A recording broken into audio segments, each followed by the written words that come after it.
Hi everybody, this is Crystal. So today I'm going to show you how to make this throw pillow or this couch pillow right here.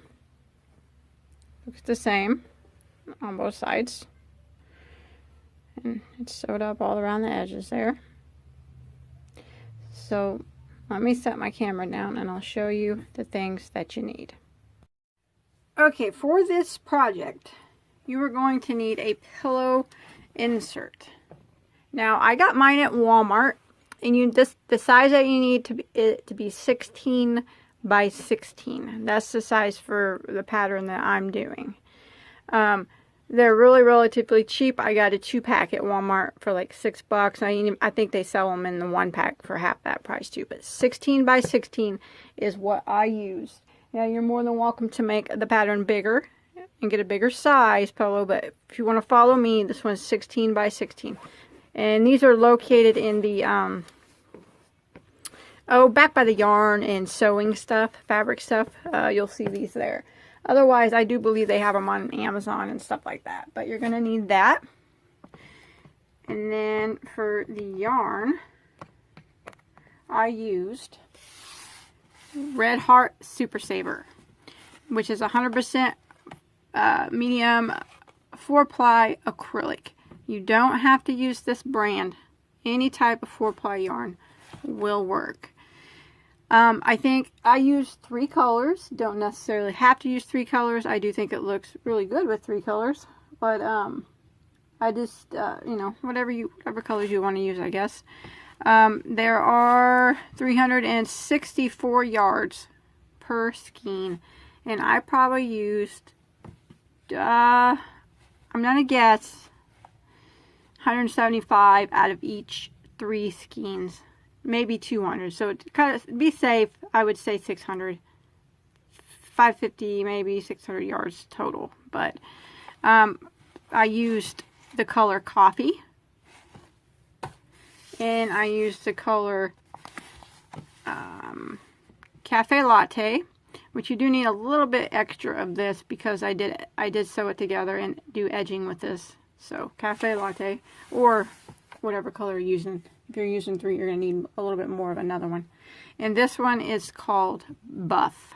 I don't have a tag for it, but that's the colors that I use. It's a size J, which is a 6.5 millimeter crochet stitch. Now, this is made with it's an old-fashioned stitch. It's called the Harlequin stitch.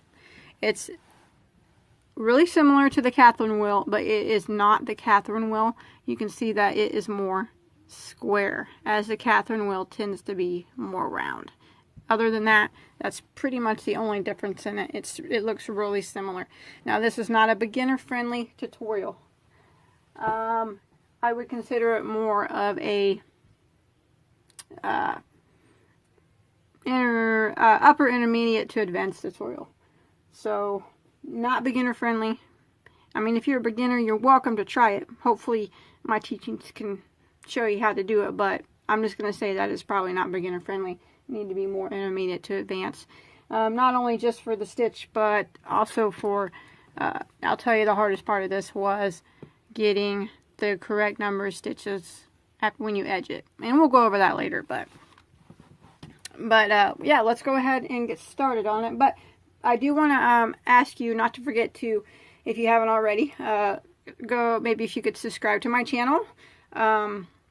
That way you'll get updates every time I put on a new video. If you go to the subscribe button on my main channel page, or click the button down on this video, there should be a little bell that pops up. If you pop that bell, you'll never miss a video. You'll get notified via email.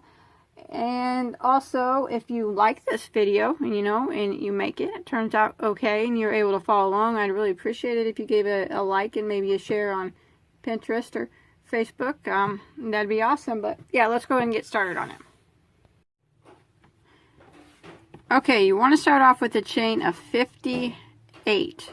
Now, if you want to make this bigger or larger, this stitch is done in a multiple of 8 plus 2. But for mine, you want to start out with a chain of 58. And then what we're going to do is put 1 single crochet in the second stitch on the hook. And then we're going to put 1 single crochet in every stitch for the length of the chain.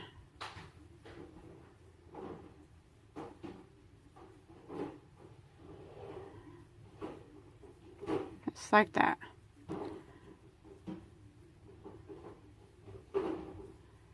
So one single all the way to the end of your chain. Okay, when you make it to the end of row 1, you should have a total of 57 stitches now. So now we're going to start row 2.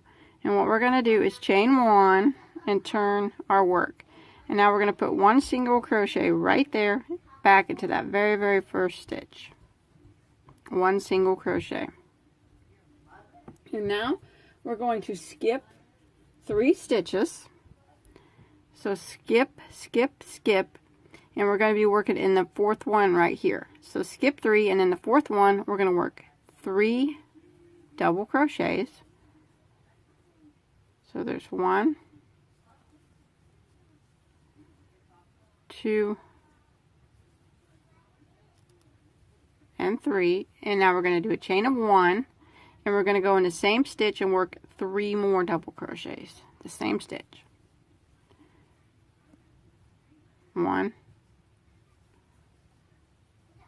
2, and 3. Now what we're going to do is skip 3 stitches again.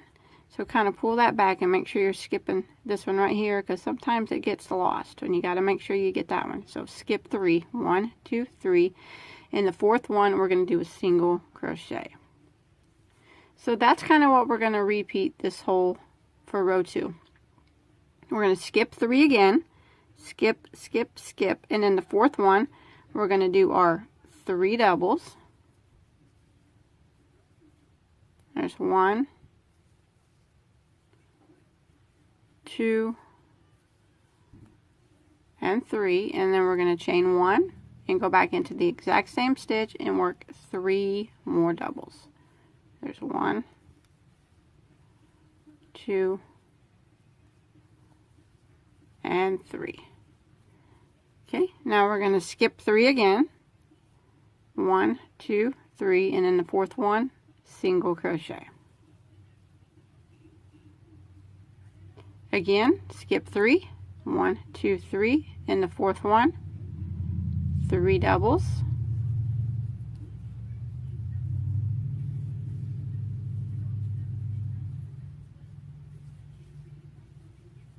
A chain of 1 and 3 more doubles, all into that same stitch.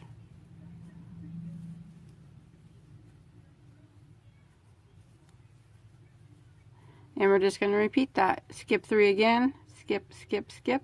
4th one, single. Skip 3 again, and then do your 3 doubles, chain 1 and 3 doubles. So we're going to repeat that until we get to the end of row 2. Okay, I'm coming to the end of row 2, and I just did this last little shell here. I guess that's what we'll call them, shells. And I have 4 stitches that remain. So I want to skip 3 of them, and in the 4th one I want to single crochet.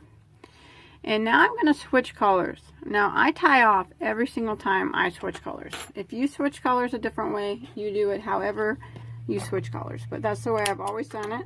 So I always tie off. Just like that. So now you should have 7 of these little shells now at the end of row 2. So now I'm going to start my next color for row 3. Now row 3 starts the repeat.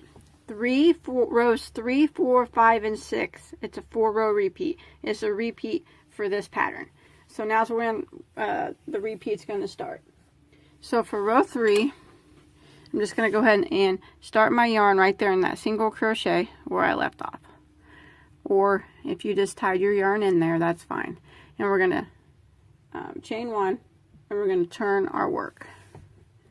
Okay, for row 3, I'm going to go ahead and do a double crochet right back into that same stitch. Just like that. Now I'm going to do a double crochet 3 together over these first 3 stitches. So I'm going to yarn over, and I'm going to go into that first stitch and drop a loop, and yarn over and go through the first 2 loops. Then I'm going to yarn over and go into the next stitch, drop a loop, yarn over and go through the first 2 loops. And I'm going to yarn over and go into the next stitch, drop a loop, yarn over and go through the first 2 loops. I'll have 4 loops that remain. I'm going to yarn over and go through all 4 loops. Now what I'm going to do is work a chain of 7. 1, 2, 3, 4, 5, 6, 7. Okay, and then I'm going to come over here to these loops, and now I'm going to double crochet 6 together, or to these double crochets here, these 3 here and these 3 here. So I'm going to yarn over with that chain on my hook and go into the first double crochet and drop a loop, and yarn over and go through those first 2 loops on my hook. I'm going to yarn over and go into the next stitch, drop a loop, yarn over and go through the first 2 loops on my hook, yarn over and go into the next double crochet, drop a loop, yarn over and go through the first 2 loops on my hook. Now I'm going to skip that single crochet there, and I'm going to start over here in these 3 double crochets. So I'm going to yarn over and go into that first double crochet over here, drop a loop, yarn over and go through the first 2 loops on my hook, go up to the next one, drop a loop, yarn over, go through the first 2, and the last one up here. Go in, drop a loop, yarn over and go through the first 2 loops, and now you're going to have 7 loops that remain on your hook. Yarn over and go through all 7 loops, pull it kind of tight, and now we're going to work a chain of 7 again. 1, 2, 3, 4, 5, 6, 7.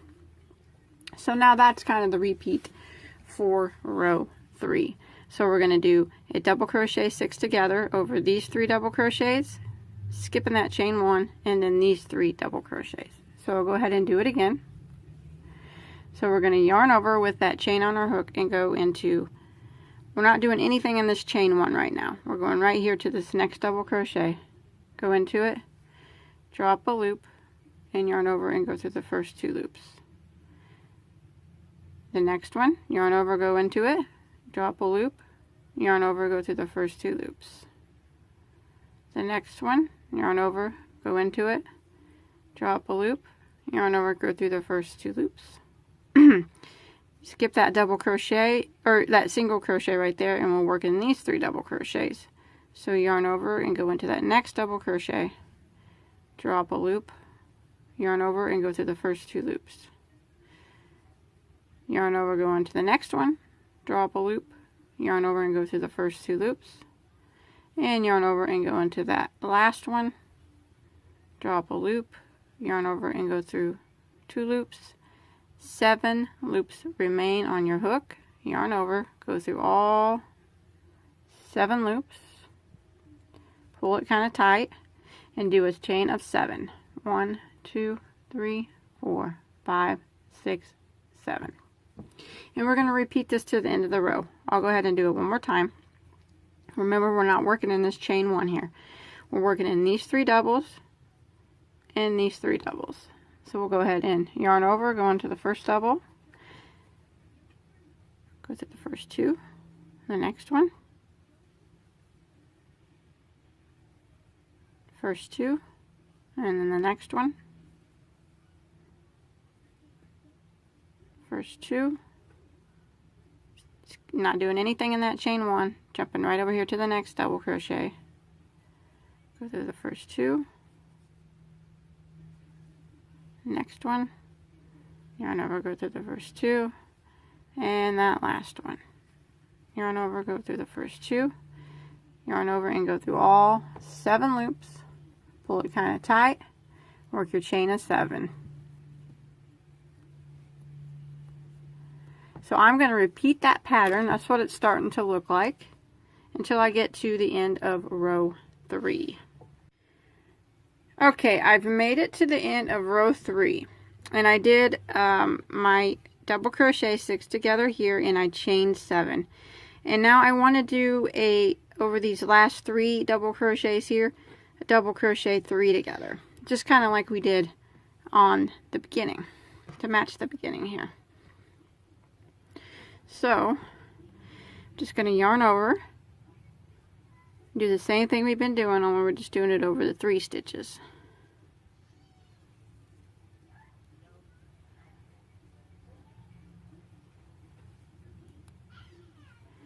Four loops remain, yarn over and go through all 4. And now we're going to go ahead and put a double crochet into the top of this single crochet. And that will end row 3. And you'll have 1, 2, 3, 4, 5, 6 whole, 6 of the 6 of these where you double crochet 6 together, and then 2 of these half ones on the end. So we're not going to change colors, and we're going to start row 4. And we're going to start by chaining 1 and turning our work. Now what we're going to do is double crochet right back into this very first stitch. So this is row 4 we're working on right now. Like that. And now right here into the top of this double crochet 3 together, this little spot right here, we're going to work 3 double crochets into it. So yarn over here and go right into that spot and work 3 double crochets. So there's 1, 2, and 3. Now we got this big long chain. You see this chain 1 down here from the previous row 3? We're gonna single crochet into it. So we're gonna go right into it, and then from behind the chain, put the chain up next to it like that, that big chain 7, grab your yarn and pull it up and single crochet, and that'll hold that chain 7 in place just like that. Okay, and now right here in this double crochet 6 together, this next stitch here, this little spot right here, we're going to work, go right into it, and we're going to work 3 double crochets. There's 1, 2, 3, and then we're going to chain 1 and go back in and work 3 more double crochets.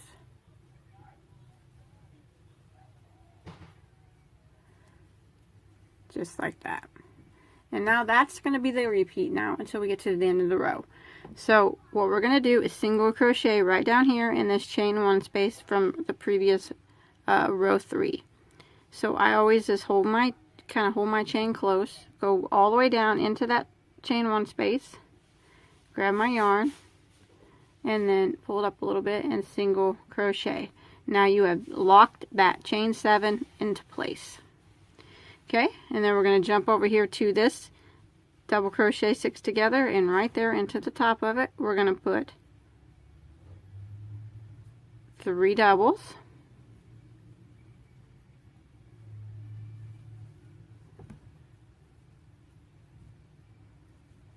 and then a chain 1, and then 3 more doubles, all into that same spot.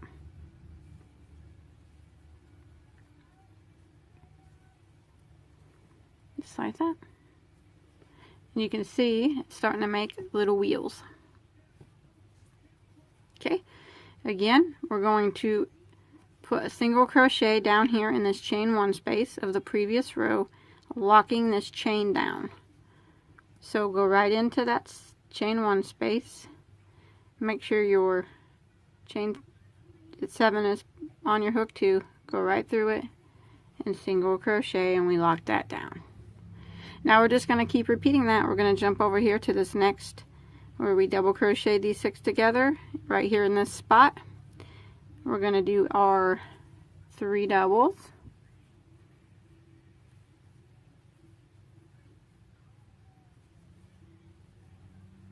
chain 1, and 3 more doubles, all into the same spot.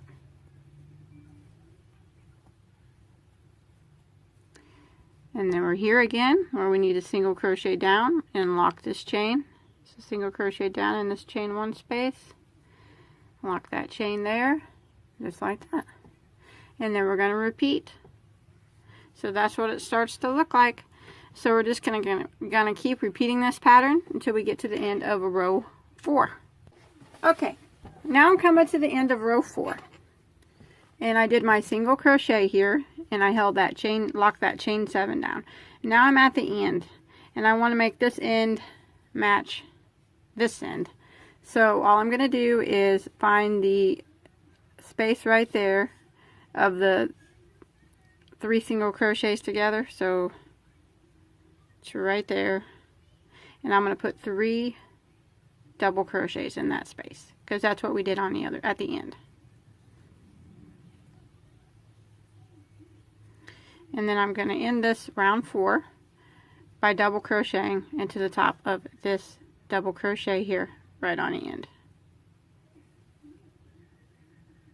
And that is going to end row 4, and I'm going to tie off at the end of row 4 and switch colors. You don't have to tie off if you switch colors a different way, but now what you have, this is what it starts to look like. You'll have 1, 2, 3, 4, 5, 6 whole circles, and then 2 halves, 1 on each end. Okay? So now we're going to start row 5, and I'm going to bring in my last color, which is my darkest color, and I hope that you're going to be able to see it.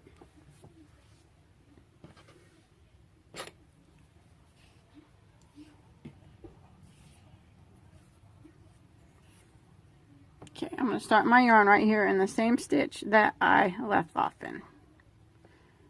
And I am going to chain 1. And then I'm going to turn my work. Okay? Now I'm going to go right back into the same stitch and single crochet. Remember, we're on row 5 now, like that. Now I'm going to work a chain of 3. 1, 2, 3. Okay, so now I'm going to be working over these 3 double crochets and these 3 double crochets, and what I'm going to do is double crochet all 6 of them together, kind of like we did before. So with that chain 3 on my hook, I'm going to go into the first double crochet, drop a loop, and go through the first 2, and I'm going to do that over these first 3 double crochets.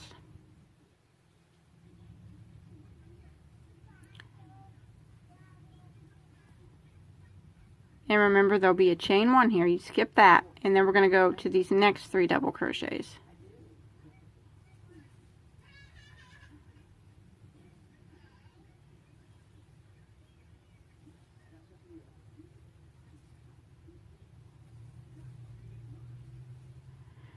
You'll have 7 loops that remain on your hook.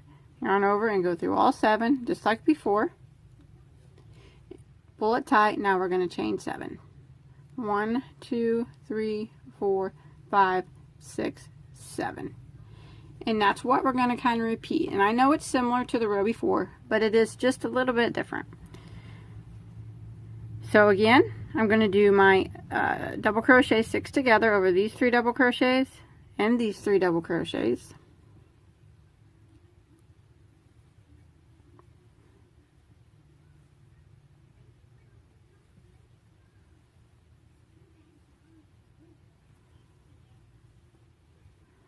Remember, we don't do anything with that chain 1 or that single crochet. We skip that. Go to these 3 over here.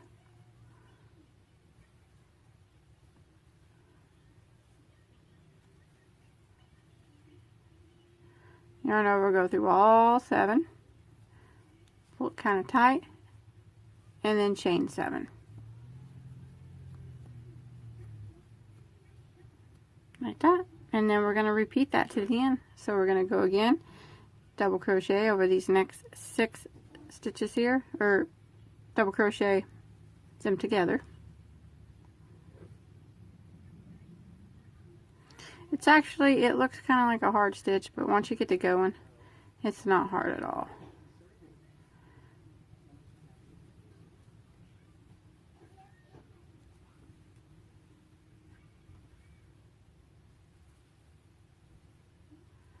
that. Chain 7.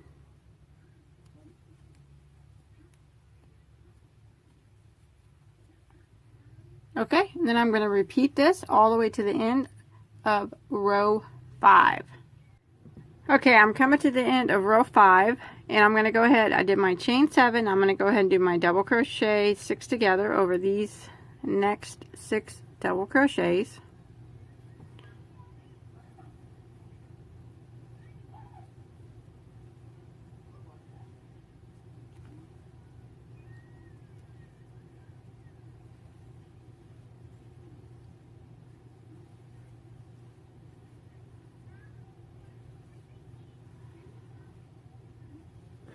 Down over, go through all 7 loops. Now instead of chain a 7, since we're on the end, we're going to chain 3, because in the beginning, remember, we started by chaining 3. So we're going to chain 3, and then we're going to go ahead and do a single crochet into the top of this double crochet, and that'll end row 5, and that's what it looks like. So you got 1, 2, 3, 4, 5, 6, 7 of these now. And then for row 5.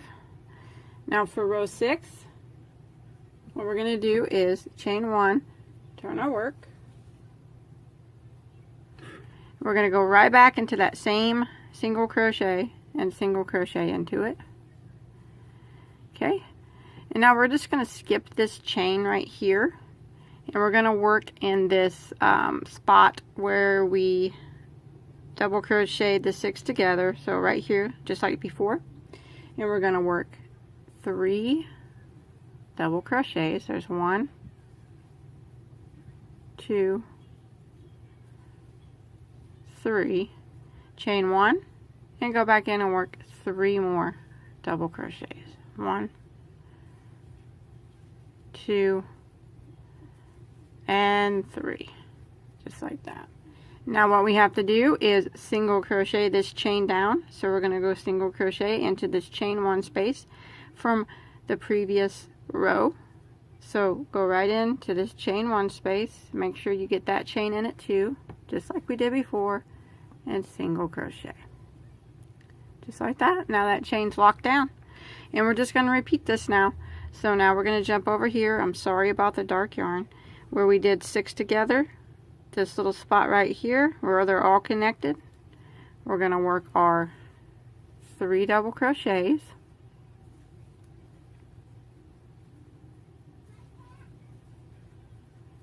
chain 1, and 3 more double crochets, all into that same spot. And now we're going to single crochet this chain down by going into this chain space from the previous row. Go right through it, get that chain in there, and single crochet it down. And we're going to repeat. So this next single crochet 6 or double crochet 6 together, right, this little hole right here where they're all connected, we do our 3 doubles,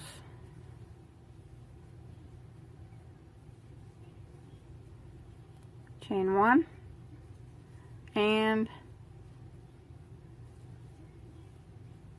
3 more doubles. Then we're going to single crochet this chain down by single crocheting through this chain 1 space from the previous round, just like that. Now I'm going to repeat that until I get to the end of row 6, and this is what it's starting to look like. Okay, when you make it to the end of row 6, I just did 3 doubles, chain 1, 3 doubles in this where we double crocheted 6 together. Now there's this chain 3 space. We're just going to skip that, and we're going to go ahead and do a single crochet into the top of this last single crochet, and that'll end round 6. And I'm going to change colors now. From now on, it's just a repeat of rows 3, 4, 5, and 6. It's just a 4-row repeat. So if you need to rewind me to see what you need to do next, you can. So right now I'm getting ready to start row 7, but actually it is just a repeat of row 3. So like I said, if you need to rewind me to see how to do that, it's just repeating rows. It's a 4-row repeat, 3, 4, 5, and 6, and then you just switch colors. You'll start to make these circles. Okay, I come into the end of my 29th row. We're going to have 30 rows total. And this is what it starts to look like. It does look a little bit longer than it does wider, but that's fine. Don't worry about that. What I like to do is just kind of give it a little bit of a stretch width-wise. Now, on my 29th row, I just ended it like normal. Now, for the 30th row, we are going to chain 1 and turn. Now, this is how we're going to end it. We are going to single crochet back into the same stitch. And then the chain 3 that's here, we're going to put 3 single crochets through that chain 3. It's right through it. And then we're going to put 1 single crochet right here into the top of this double crochet 6 together. And now there's this chain 7. We're going to put 3 single crochets through the chain. So 1, 2, 3.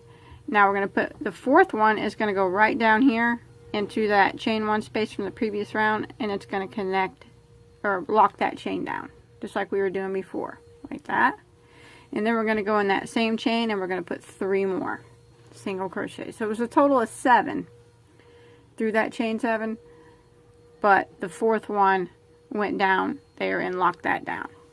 Now 1 single crochet right there in the top of the double crochet 6 together. And then again right here we're going to do 7 single crochets around this chain, but the 4th one is going to go down and lock it. So we're going to go 1, 2, 3. Now the 4th one, I'm just going to take it and go right down into this chain 1 space and single crochet. And then I'm going to do 3 more single crochets through that chain. 1, 2, 3. And now 1 right here in the top of the double crochet 6 together. And I'm just going to repeat this to the end of the row, to the end of row 30. Okay, I'm coming to the end and I got this chain 3 at the end, so I'm just going to go ahead and put 1 single crochet, or 3 single crochets through that chain 3, I'm sorry. And then I'm going to put 1 right here into the top of this beginning single crochet. And then I'm going to tie that off. And that is going to be all the rows that I do for now. Now, we need to go around it with a row and clean I'm going to go around it with a row of half double crochet and clean it all up. But first I have to hide all these tails. If you look at it, you can see, you can choose either side that you'd like to be your right side. There's this side right here. I prefer this side myself. So this is what I consider my right side.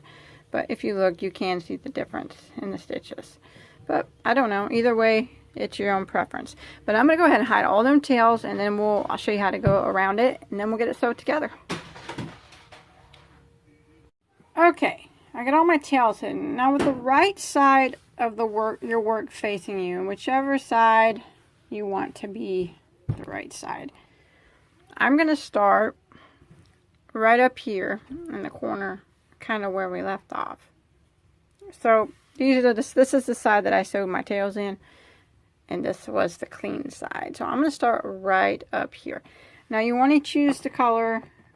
I'm going to use the middle, any color you want to go around the edge. I'm going to use my middle color, and that's what I'm going to sew them up with too. So bring your piece up here, and you just want to start into that first single crochet there that we ended in. Chain 1. Now you want to half double crochet into that spot. Now here's the tricky part. We need to evenly space out half double crochets all the way down.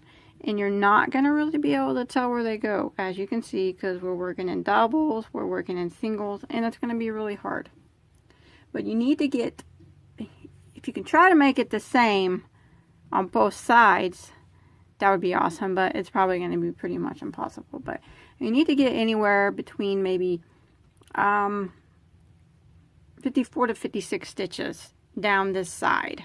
That's what you need to do. So I'm just going to show you how I kind of just go through them. So that was one in the corner. And then here's two. I kind of just space them out, kind of wiggle through the stitches. 3.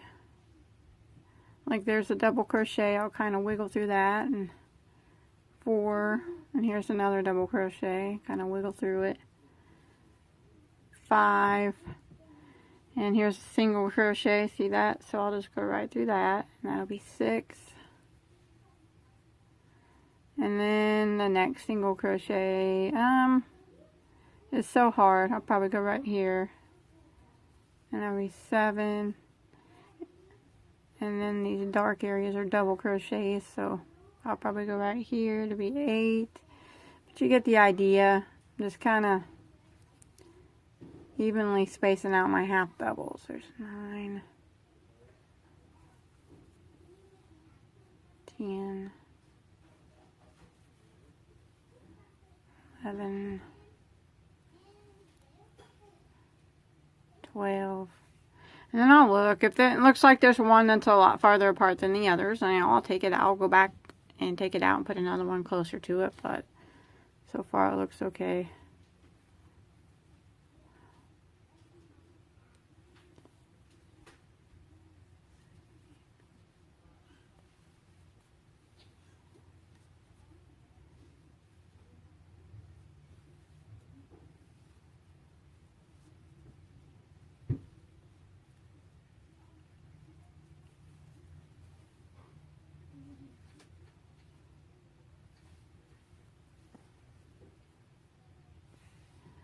So I'm going to keep going down like this until I get to this end over here. Okay, I made it to the end there in my first row, and I had to take it out like 3 times. But I actually got 52 stitches. Now, yours is probably not going to be the same. 52 is fine, 53 is fine. Anywhere, I guess, from 52, 54, just something like that. Even if you get, you know, something like that. It doesn't have to be exact. But it needs to be right around those numbers, because it's impossible to tell where the stitches are where the stitches go. So you just kind of evenly space them, and there's probably no way your number is going to be the same as mine. But once you make it up here, I got 52 counting this first one in the corner here. I want to go ahead and put 2 more half doubles in that same corner for a total of 3 half double crochets in that corner. And now I'm going to continue working around this top. Now you'll be able to see where the stitches go. It'll be a lot easier. It's just some long sides. It's hard to see where they go. But now I'm going to work putting 1 half double in each one of these stitches here across the top until I get to the next corner.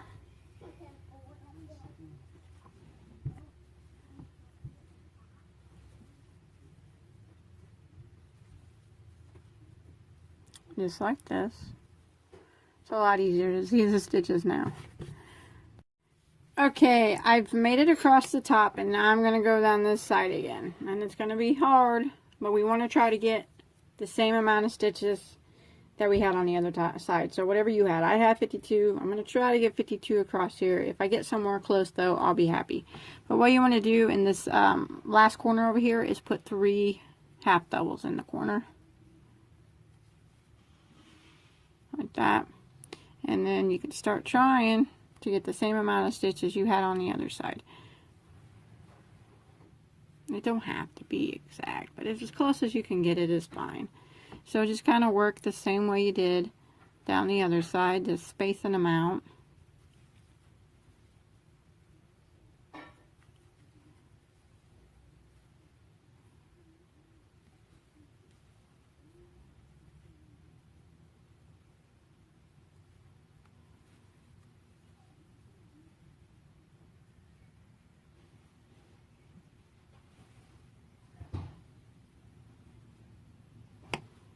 hard, especially since I tied in a bunch of tails over here, so now it's kind of,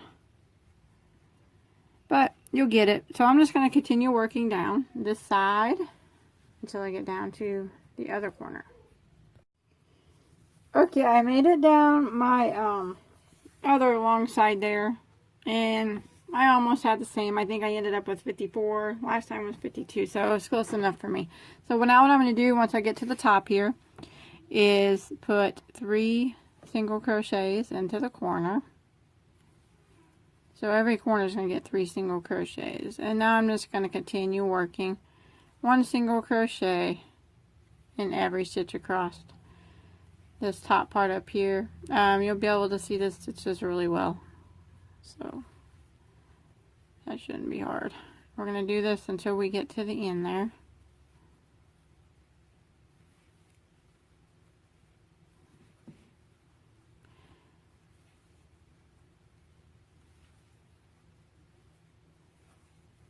Just like that. Okay, when you make it all the way back over here to where you started, remember we started with 1/2 double crochet in that stitch. We're going to go ahead and put 2 more in it. That way there'll be 3 half doubles into that corner.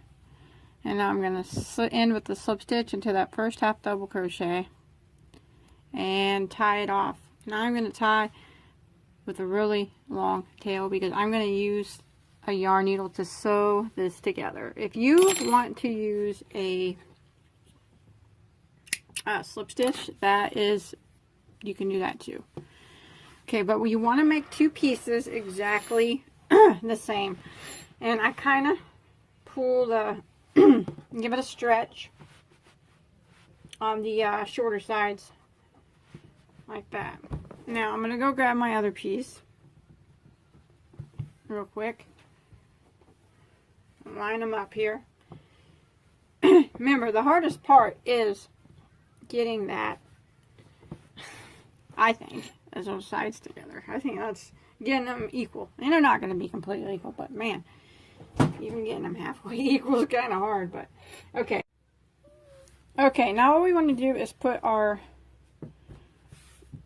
right sides facing, like this is the right side, so it's going to be facing bottom. This is the wrong side. And now I'm going to line up the right side on this one and face the right side to the top like that. So right side, flip it over, right side, wrong sides are on the inside now. So now what I'm going to do is sew it up with my yarn needle. And remember, you can use slip stitch or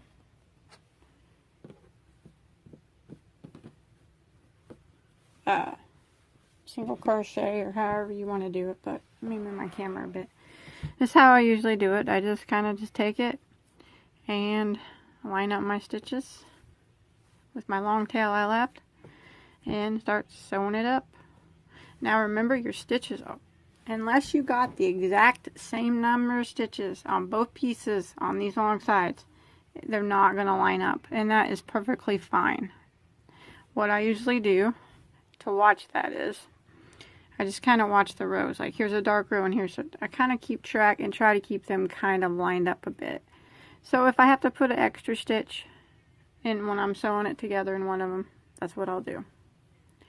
Now I'm not sewing over and over like a whip stitch. I'm going back and forth. Just don't fret over it not lining up, because it's not going to. Unless you're like you did get it exactly. I mean that was possible, but I sure didn't do it. It's really hard. It was really hard telling where the stitches went on the ends of them of these stitches. So I kind of just try to keep the colors lined up like that, and then I go like this.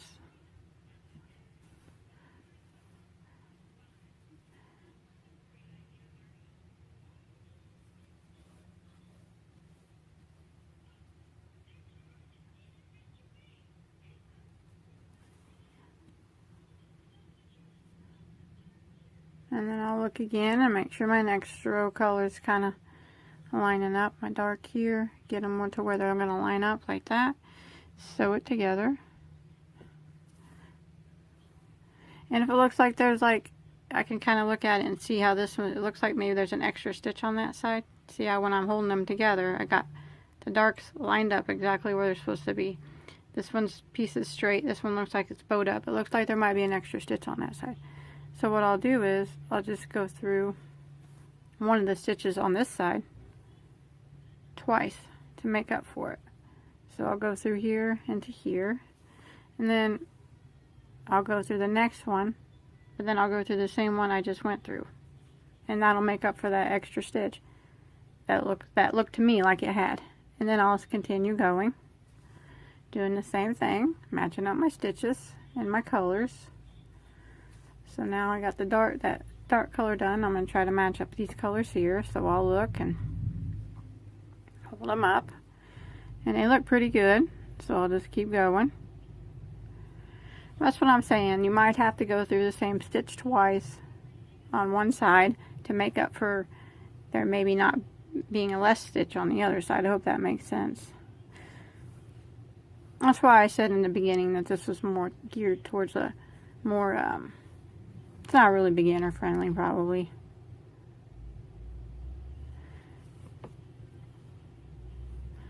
Geared more towards the upper intermediate to advanced probably. Just so you can get it lined up right, and you probably kind of understand what I'm saying. I'm lining up the colors of how you might have to go through the same stitch twice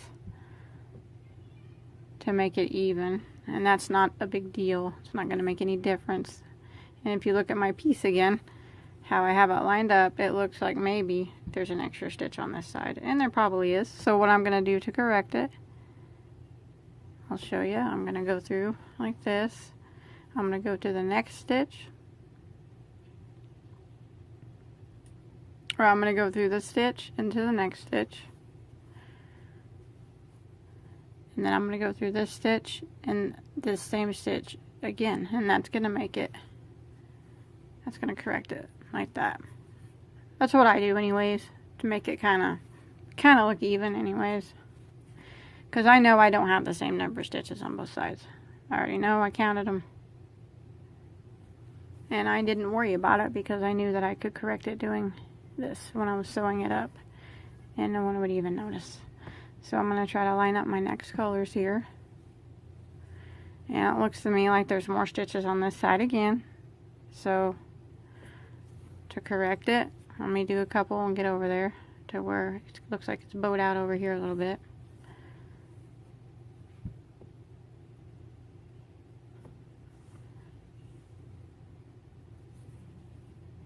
I'm going to go through stitch like that, and then I'm going to go to the next stitch, but I'm going to go through the same stitch that I just went through last time. Hope that's making sense. And that's going to kind of correct it.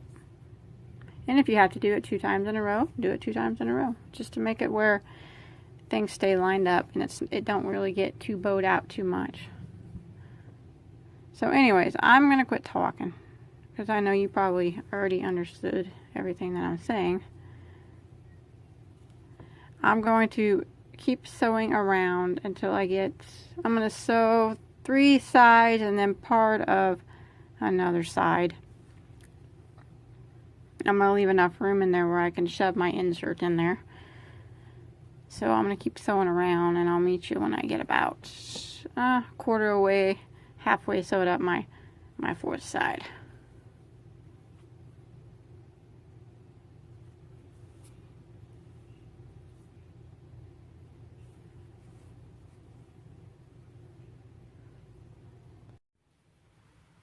Okay, I went around 3 sides. Now I'm going to take my insert and put it in here, the top part here. I know you probably can't see it, but just kind of shove it in there to where it goes down to the bottom. Should be plenty of room for it. So I made it a little bit longer. There we go. That way there was plenty of room to sew it up.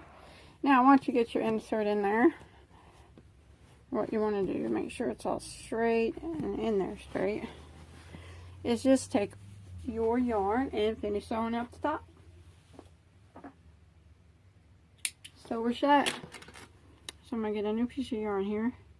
And I'll just continue sewing this shut. I'm sorry that it's hard to see the same way we were sewing it together. Just doing the same thing. Matching up my stitches. Until she's sewed together. That way the pillow won't slide out.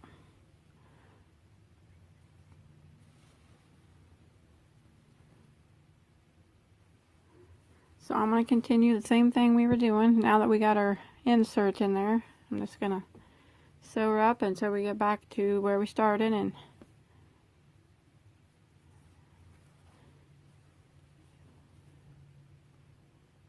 should be just about finished. Okay, once you get it all sewed up, all your tails hidden, it is done. That is all there is to it. Here's mine, all sewed up down all the sides. I'll probably put mine on my couch. That's it. That's all there is to it.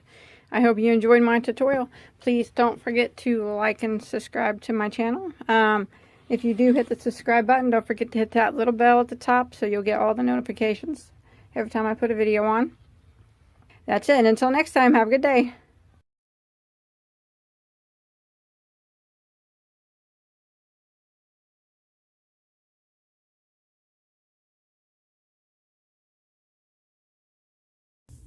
Hi everybody, this is Crystal. So today I'm going to show you how to make this throw pillow here. You can see it's got ribbing in it. It's actually, as long as you can do a front post triple crochet and the double crochet, it's really easy to do. It's 2 panels sewed together, so it looks the same on both sides. I like it. I think it turned out really nice. So let's go ahead and get started on this bad boy. Okay, for this project, I am using a Lion Brand Woolies Thick and Quick.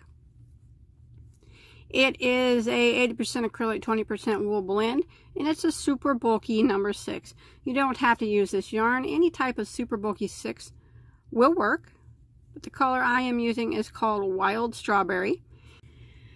And there are, let's see, 87 yards per skein, and you're going to need a full 4 skeins to finish this pillow. And then I'm going to be using a size N, which is a 9mm crochet hook. Also, you're going to need a pillow insert. Now, you need it to be 16 by 16. I bought this at Walmart for just a few dollars. It was next to the buttons. You can also get them on Amazon also. This one is, you can machine wash this. So you want to make sure you get one that's machine washable, because when you put it into the pillow, it's sealed up. So if you wash, and you can't take this out, so when you wash it, this is going to be inside of it. So if you get one that's not, you know, that you have to take the insert out and wash the cover only, that's probably not going to work. But this one is machine washable, so even though it's sewed into the insert, sewed into the pillow case that I'm making, you can just wash the whole pillowcase, and it's fine. But remember, the size needs to be 16 by 16. And I just want to take a second to ask you to not forget to subscribe to my channel. If you haven't already, if you look in the lower right hand corner of the screen right now, you see that little red subscribe button. If you're not subscribed, go ahead and click on that. That way you don't miss any of my videos. Also, if you like this pillow, like the way it looks, you enjoyed my video, if you give me a thumbs up, that's greatly appreciated. So now we're going to go ahead and start off with a slip knot on our hook. So we're going to do a chain of 4. Now we're going to slip stitch into our first chain to form a ring. Just like that. Now we are going to work a chain of 3. Now this chain of 3 counts as a double crochet here and for the rest of the pattern. Now we're going to go ahead and we're going to work 2 more double crochets through the center of the ring.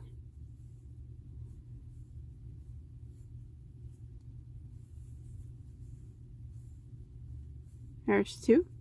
So counting that chain 3, we have 3 double crochets. I kind of slide them over. Now we're going to chain 2, and we're going to work 3 more double crochets.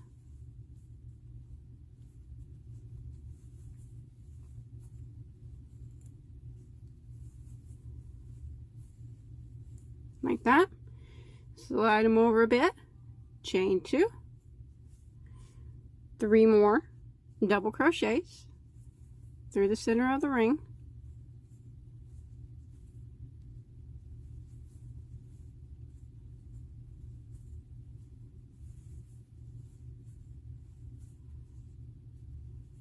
Chain 2, and one more time, 3 more double crochets.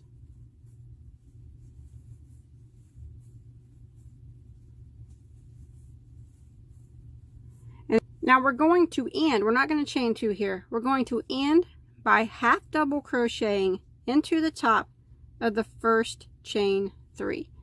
So no chains here after this group of 3 double crochets there. Just go ahead and yarn over. Go into the top of that beginning chain 3,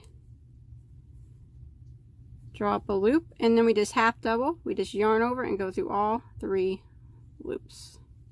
There we go. So now you have 12 double crochets, and then you'll have, this counts as a chain 2 space, so you'll have 4 chain 2 spaces. Now, we are going to chain 3, which counts as a double crochet. We're going to work right back into this space here, and we're going to work 1 double crochet. So counting that chain 3, you have 2 double crochets. Chain 2, and we're going to work 2 more double crochets into the same space. That. So the corners always get the same thing. It's 2 doubles, a chain 2, and 2 doubles. Now we're going to put a front post triple crochet around this next stitch. So we're going to yarn over twice, go around the stitch, the post of the stitch, and go ahead and do your triple crochet. And then we're going to double crochet into the top of the next stitch. Yeah? And then we're going to do a front post triple crochet around the post of the next stitch.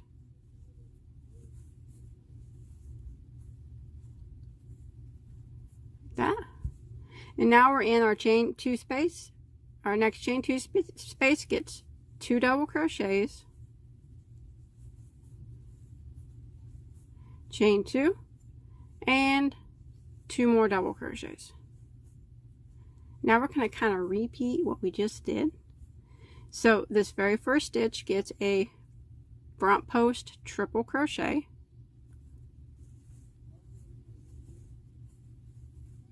like that, and then a double crochet into the top of the next stitch, and then front post triple crochet into the next,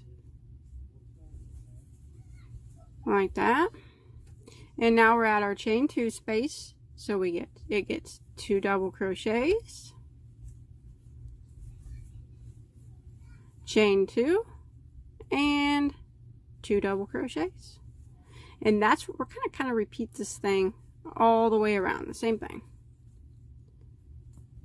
So it'll be front post triple, double crochet, front post triple, and then we do our 2 doubles, chain 2, 2 doubles, and then we front post triple, double, front post triple, and then when we back at our starting point. Alright, I've made it all the way around. My last stitch was a front post triple. Now I'm going to end by slip stitching into the top of my beginning chain 3. That'll end round 2, and you should have 28 stitches. Now, from here on out, every round will always have 16 more stitches than the round before, besides the very last round of edging, but we'll talk about that later. But from here on out, every round will have 16 more stitches than the round before. So we had 12 last round on round 1, so we have 28 now here on round 2, and you'll always have your 2 or your 4 chain 2 spaces. So round 3 is the repeat round for the rest of the pattern. So we start out with a chain of 3, and then all we do is, that counts as our double crochet. It's just a front post triple crochet, double crochet, repeat. So this is our double crochet, so our next stitch will be a front post triple crochet, and you would do that until you got to your first chain 2 space. Every round you'll be a little bit farther from your chain 2 space, so your next stitch would be a double crochet, next stitch would be a front post triple until you reach your chain 2 space. But we're already at our chain 2 space right now, so now I'm just going to put 2 double crochets,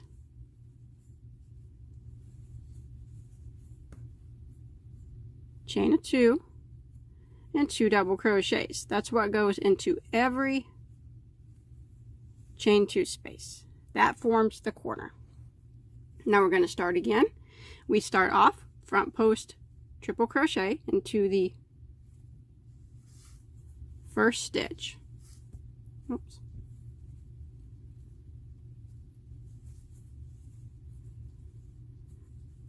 And then we double crochet into the next, and then we front post triple into the next, and you can see it is a front post triple from the previous round. So we always keep our post stitches, they always stay lined up, and then double crochet into the top of the next, and we do this until we get to our next chain 2 space, front post triple into the next, and then double into the next, and then front post triple into the next. You'll always end in a front post triple before your chain 2 space. And then in the chain 2 space is the 2 doubles, chain of 2, and 2 more doubles,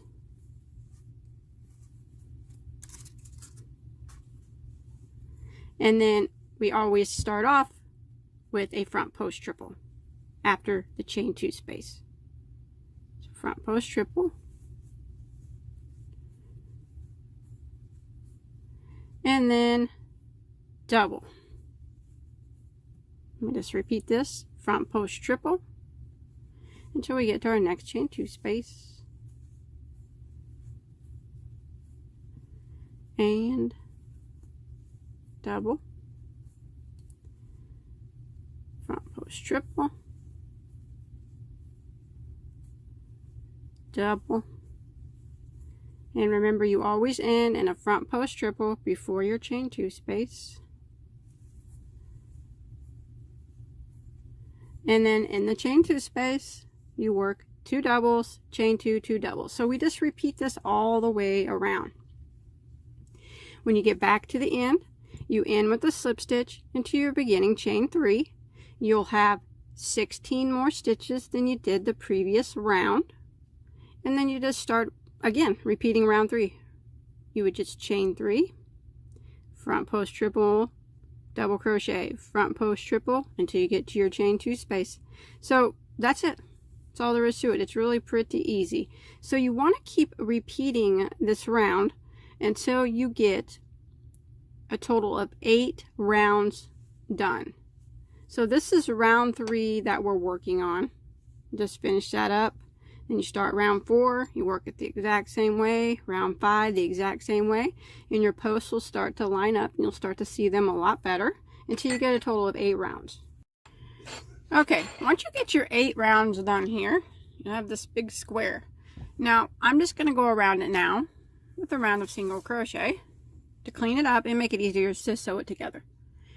So I went ahead and ended with the slip stitch into my beginning chain 3, just like normal. So I'm going to chain 1, and I'm going to go back into that same spot there that we just slip stitched into, and I'm going to do a single crochet. And then I'm going to put 1 single crochet in the top of every stitch all the way around.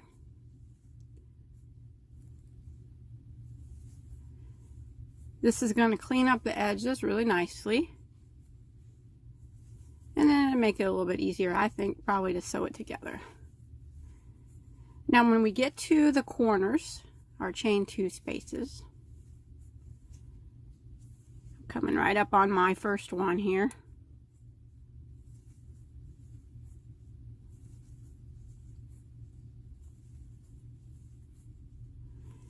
In each chain 2 space, we're going to go through the chain 2 space and we're going to work 3 single crochets. So right through this chain 2 space, I'm going to work 3 singles. There's 1, 2, and 3. And then I'm going to continue around working 1 single crochet in every stitch across until I get to my next chain 2 space.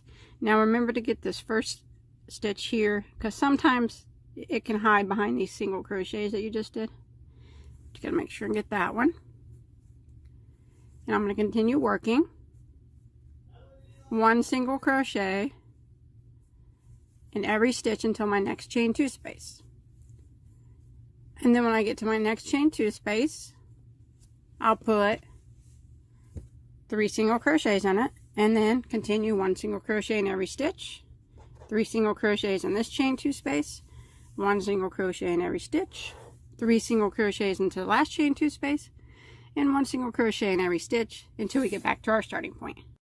Okay, I've made it all around with my single crochet, and you should have 136 stitches now. And just go ahead and end with a slip stitch into your first single crochet, not this chain 1 here, but the first single crochet that we made. And tie this off. Now you want to make 2 pieces exactly the same so we can sew them together. So I got my other piece here. Now the way I'm going to sew them together is I'm just going to slip stitch mine together.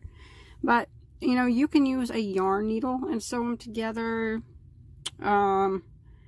You can single crochet it together. Actually, whatever works best for you. But I'm going to put 1 facing, this is the wrong side, and then the other one facing the right side. And what we'll do is we'll go ahead and sew it all together except for one side, and then we'll stuff our pillow insert in there, and then we'll finish sewing it together. So, let me go ahead and grab my yarn here. You can start anywhere you want to sew it together. I'm going to start the corners. All we want to do though is kind of match up the stitches. So I'm going to start in the middle single crochet of this corner. But what I'm going to do is, you see how there are 2 loops? I'm going to work in the back loop of this first piece. And then I'm going to go over here to the middle single crochet of this group of 3, and I'm going to grab the front loop of that one. So I'm only going to be working in, go ahead and start my yarn, 1 loop on each side. Now you can go through both loops if you want, but I'm going to chain 1. Now what I'm going to do is go to the next stitch. I'm going to go through the back loop on this next stitch, and on this piece back here I'm going to go through the front loop only, and then I'm going to slip stitch, and then I'm going to jump to the next stitch, and I'm going to go through the back loop only on this piece, and then back over here, the next stitch over here, I'm going to go through the front loop only, and then I'm going to slip stitch. And this is what I'm going to do all the way around. So I'm going to go to the next one, go through the front loop, or the back loop only on this stitch, and then on the stitch on the back panel, you go through the front loop only, like that. So there's 2 loops on your hook. Well, 3 counting this one, I guess, but 2, there's the back loop here, and then the front loop on this piece, and then we just slip stitch. One more time, back loop on this stitch, and then on the panel in the back, you go through the front loop of that next stitch and slip stitch. Now, there's no special thing that you have to do at the corners. There's no extra stitches or anything. You just continue working around like normal, just like this. Slip stitching it together, going through the back loop on the first panel and the front loop on the back panel. But like I said, if you want to go through both loops, that's fine. It's still going to sew up. Only difference is it's just only, I have this, when you go through the one loop only, you have this little bridge here. That's just kind of for decoration. I mean, it's on the back too. It's not even that important. So if you're having trouble just going through one loop, you can just go ahead and go through both of them. So I'm going to continue this around 3 sides, and then we'll insert the pillow. So I'm going to continue around, and I'll meet back up with you once I get 3 sides sewn together. I'll show you how we insert our pillow inside.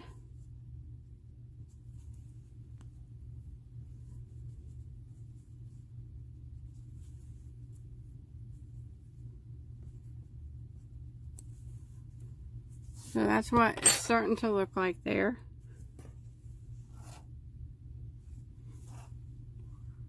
All right, I got 3 sides sewed up. Now I'm just going to take my pillow insert, put her in there, and then sew it back up the rest of the way. So you just kind of shove it in there. Make sure it gets down into the corners and stuff.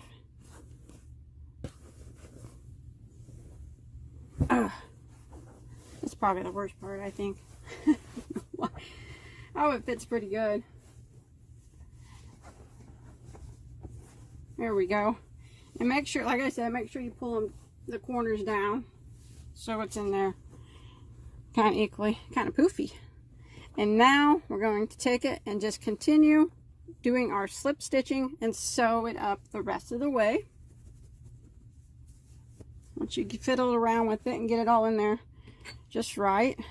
Let's see where I'm at here. So I'm just going to start where I left off, and I'm going to keep slip stitching it up, even though it's really poofy now, the same way that I have been doing it until it's completely closed up, until we get back to our starting point. It's kind of hard to show it because it's so poofy. But I'm just going to continue slip stitching it together the way we were doing it until I get back over here to my starting point. Okay, I've made it all the way around. Now what I'm going to do is just end it by slip stitching into my first slip stitch that I made. Just go through both loops to that first slip stitch, maybe. It's going to be tight. There we go. Now we can tie that off and hide any remaining tails that we have. All right, that's it. Now, once you hide your tails, that's all there is to it. I think this pillow turned out pretty nice. I kind of like it. Now these, I'm going to hide my tail by weaving it in and out along the edge here. But that's it. I hope you enjoyed my tutorial. I hope you were able to follow along. Okay, I know it's big and poofy, but this is what it kind of looks like. I think it turned out pretty good. Also, don't forget to check out all my other tutorials. I have hundreds of crochet tutorials and all kinds of stuff yarn related. Don't forget to check that out, and don't forget to subscribe. If you look up in the top left hand corner, you'll probably see a picture of my face right about now. Just go ahead and click on that, and then you'll automatically be subscribed. So until next time, have a good day. Hi everybody, this is Crystal. So today I'm going to show you how to make this throw pillow here. It's made with bobble stitches. It's actually not that hard. It's pretty easy. It's got a pretty cool look to it, so it's the same on both sides. The insert that I use is 16 by 16, so that's about the approximate size. Maybe just a little bit bigger, but not much. Please don't forget to subscribe to my channel if you haven't already. That way you never miss any of my tutorials. I have hundreds of them on there. I encourage you to check them out. And that way you'll never miss any of my giveaways. I have plenty of giveaways and yarn shopping videos and yarn reviews, so it's a lot of fun. So I'd appreciate it if you subscribed, and well, let's go ahead and get started on this. Okay, for this project I am using Bernat Bundle Brights. It's the yarn that has like 4 different types of yarn all in one skein. There are, let's see, 207 yards for one of these big skeins, and you're going to need 2 of them, 2 complete skeins to finish this off. And it's a super bulky 6. The color I got is called Banana Split. Now, you don't have to use this yarn to make this pillow. Any super bulky 6 will work just fine. So you could use regular Bernat baby blanket yarn, or, you know, something like that if you don't have this. But this does make it kind of a neat texture for the pillow. And then you're going to need just some type of regular color of 4-ply yarn or a 4-weight yarn that matches your pillow a little bit. This is what I'm going to use to sew it together when we're finished. It doesn't have to be this brand, just if you got any scraps or something. It just takes a little bit just to sew the pillow up when we're done. I'll be using this a color of 4-ply or a 4-weight that matches my pillow. And then you're going to need a pillow insert. This one is a 16-inch square pillow insert. I got this at Walmart in the button aisle. I think it was like $2.50, maybe $3 at the most. And this is machine washable, so when you sew your cover over it, you can throw the whole thing in the washer. So you want to make sure you get one that's machine washable, so you can sew your pillow into it. But that's what you're going to need. Remember, this one's 16 by 16. And then I'm going to be using a size N, which is a 9mm crochet hook. Okay, we're going to be working with bobble stitches. So if you want to use this stitch for something else, or you want to make this pillow bigger or smaller, you just need to start with an even number of stitches. So for my size, if you're going to follow along with me, I started with the chain of 34. So once you get your chain of 34 done, we're going to single crochet in the second stitch from the hook. And remember, we don't count this one that's on our hook. So the second stitch, go ahead and single crochet in it. And then we're going to work 1 single crochet in every single stitch for the length of the chain.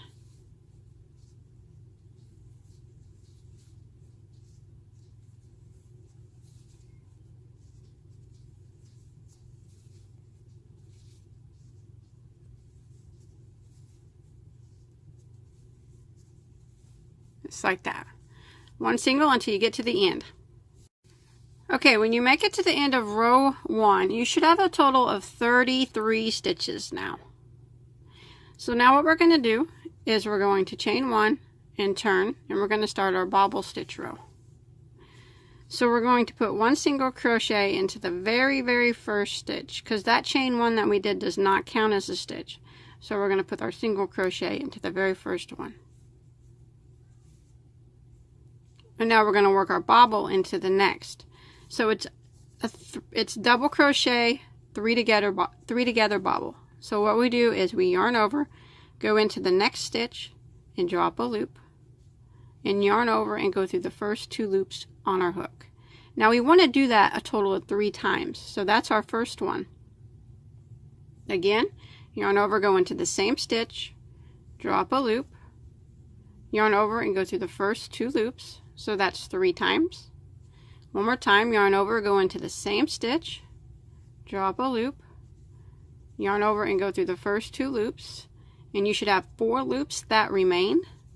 Yarn over and go through all 4 loops, give a little tight pull, and then we'll single crochet directly into the next stitch. And that is the bobble.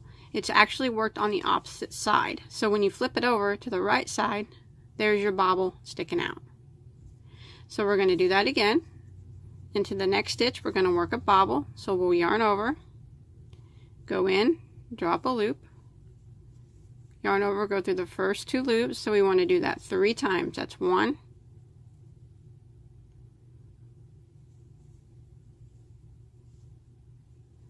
go through the first 2, that's 2,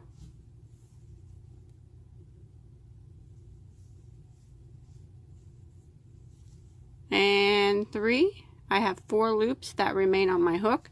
Yarn over and go through all 4, give it just a little bit of a tug, and then go ahead and single crochet into your next stitch, just like that. And if you flip it around, now you got 2 bobbles.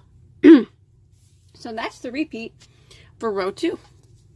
Go ahead and bobble into the next stitch. So yarn over, go in, drop a loop, yarn over, go through the first 2 loops, and you want to do that 3 times. So that was 1,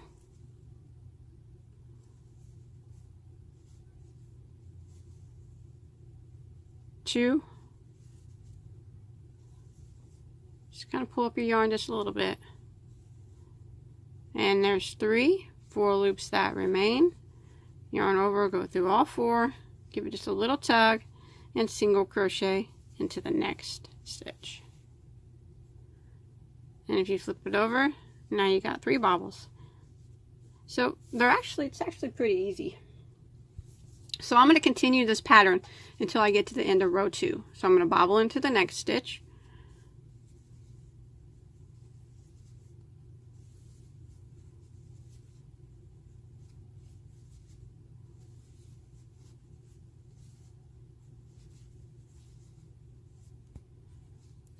and then single into the next. Oh, just like that. Bobble into the next,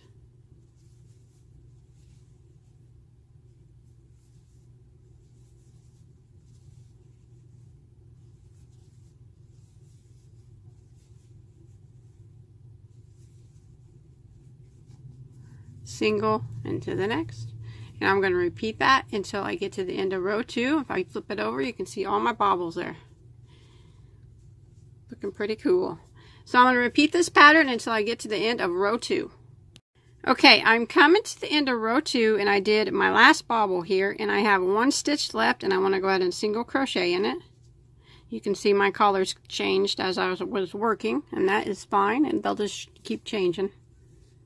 So you end in a single crochet, and that'll complete row 2. And when you flip it over and look, you should have 16 bobble stitches now.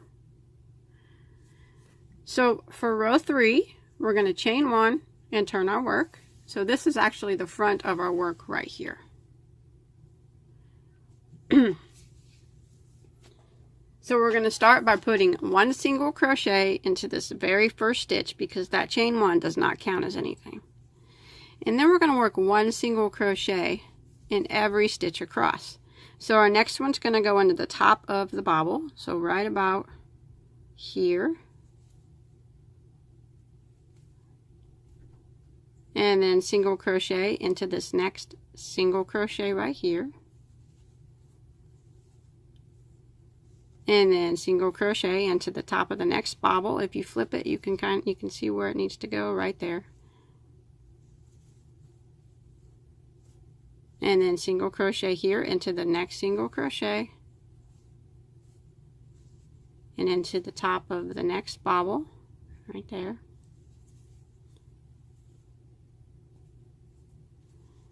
And into this single crochet right here, and we're just going to repeat this all the way down. It's just 1 single crochet in the top of every bobble and in every one of the single crochets in between the bobbles.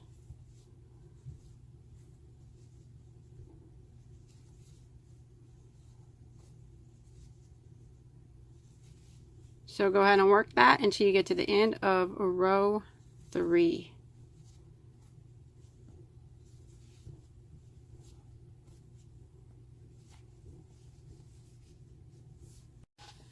Okay, I've made it to the end of row 3, and you should have 33 stitches again.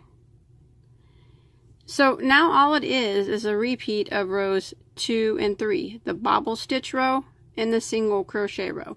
you'll have 16 bobbles at the end of every bobble stitch row, and you'll have 33 single crochets at the end of every single crochet row.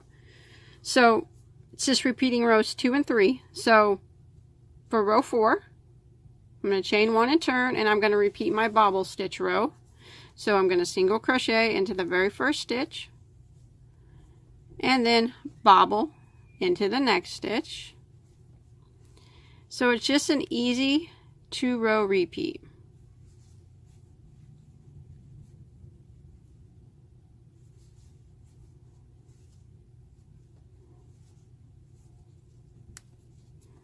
And then you single into the next, just like that. Oh, my yarn split. Bobble into the next,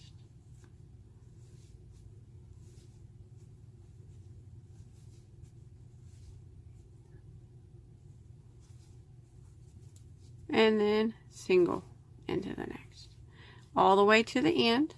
And when I get to the end, I'll have 16 bobbles, and then I start my row. I turn my work and do my row of single crochet. So that's it. Repeat rows 2 and 3, and you want to do that until you reach a total of 29 rows.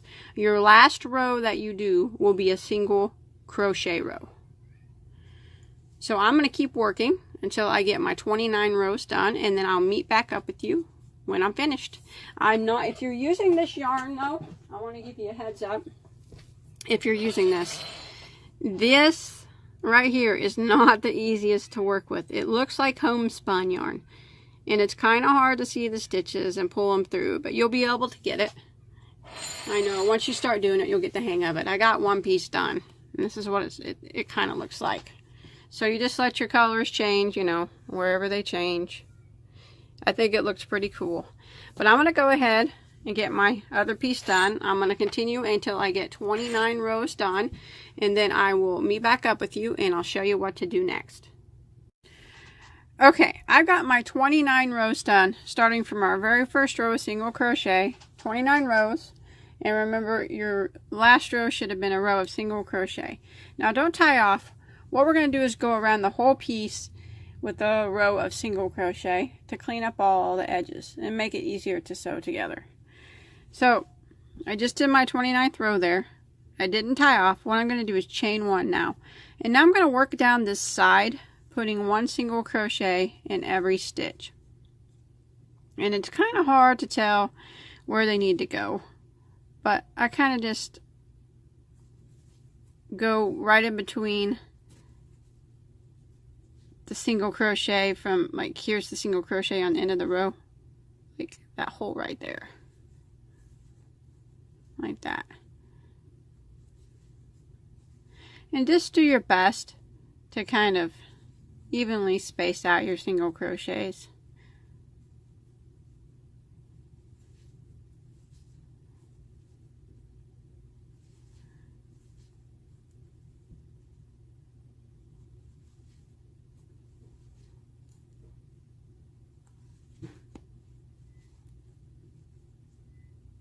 And you can kind of see that I'm just going in between the last row of single crochet.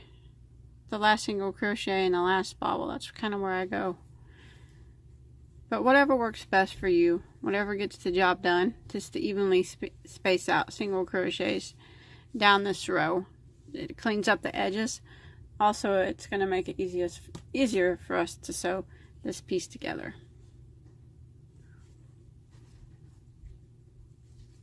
Of course, I ended on this yarn that's hard to work with.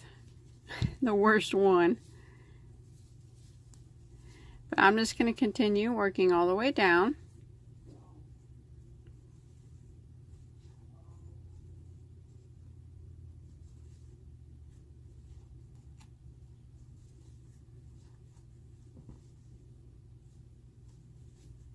Doing the best that I can here to evenly space out my single crochets.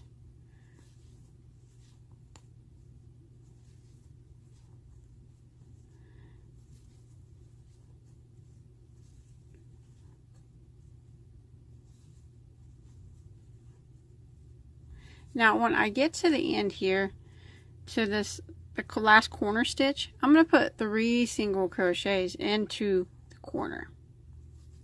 That's going to make the corner lay down more flat so it doesn't pop up.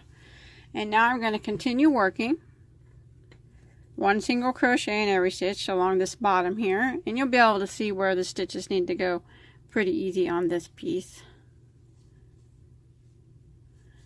And if you want, it'd be a good idea to hide this tail here from the beginning as you go.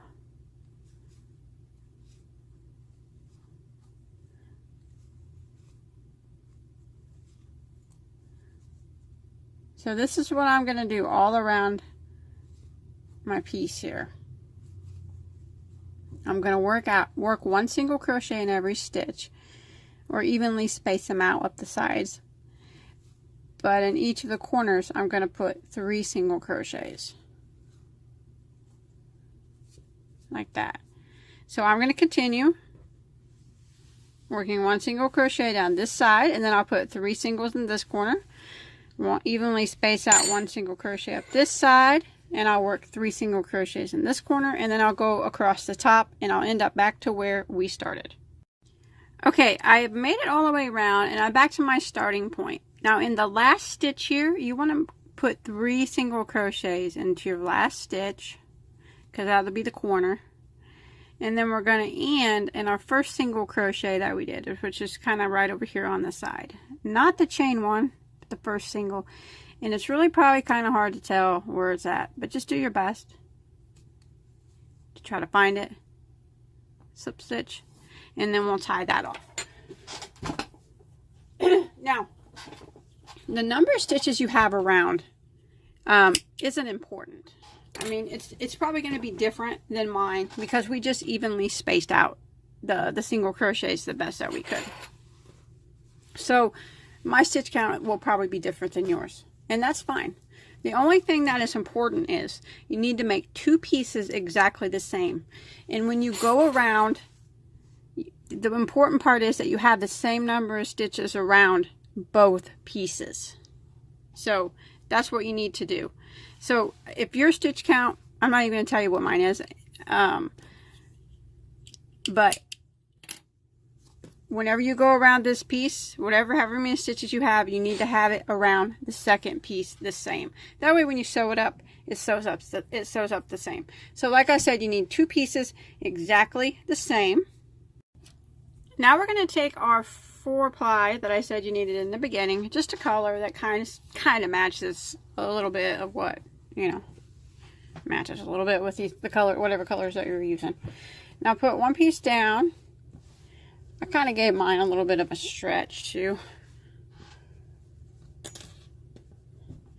And then the other one on top. And then we're just going to sew them together. Sew them up.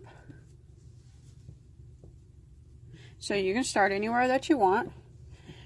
You just want to try to make sure your bobbles kind of line up the best as you can. The colors aren't going to be the same, of course. See? But try to keep the rows together if you can.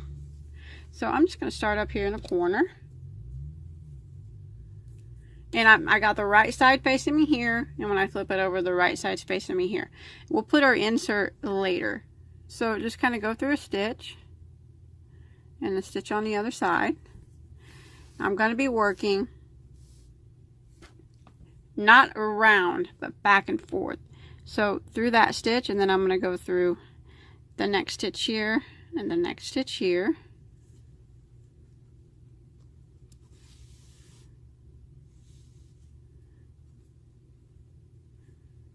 And this is kind of going to be how I sew it up.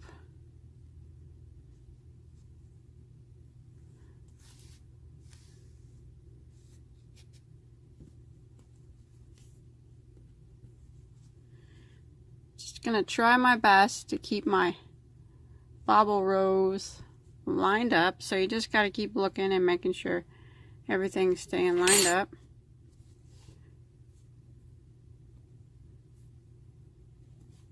Well,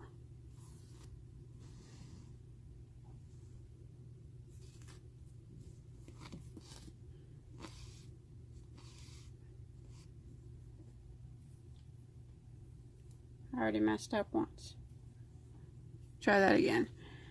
So here's my bobble row. Here's my bobble row. So I kind of just put my fingers here and then sew these up. If you want to go through them twice, you can, just to make sure they stay together. Move over to the next bobble row. Remember, I'm not working back and forth like over like a whip stitch. I'm kind of just going back and forth.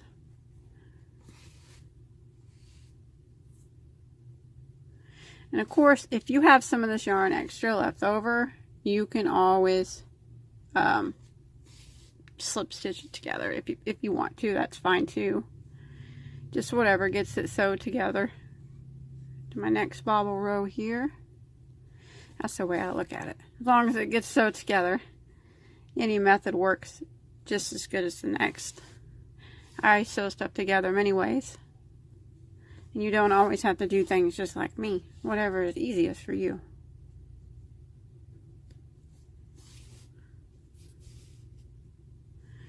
So I'm going to still keep my bobble rows lined up. I'm going to do this all the way around until 3 sides.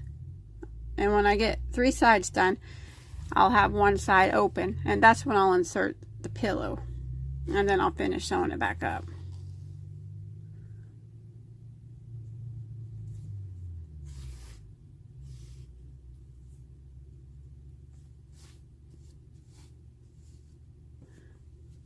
Take a look there.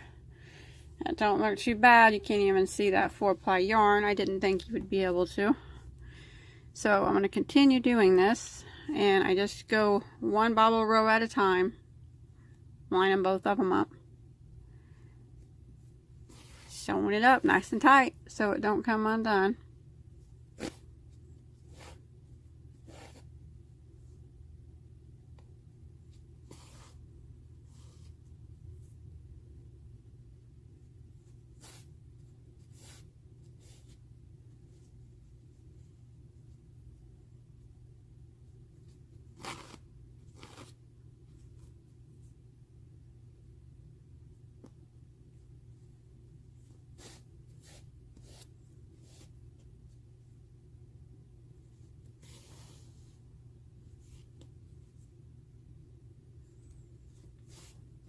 Just like that. So I'm going to continue. I'm going to go around this side, the bottom, and the other side, and then I'll meet you when we'll leave this top part open, and then we'll insert the pillow. So I'll meet you when I get my 3 sides sewed up. Okay, I got mine all sewed up except for one side, so I always like to give it a good stretch again. Where we sewed, kind of loosen it up. Stick your hand in there. A little stretch at the corners, and now we can put our insert in there. Shove her in there. Should fit nicely, and it does, just like that. Now we just continue sewing up the same way that we were. Just sew up the entire insert in there.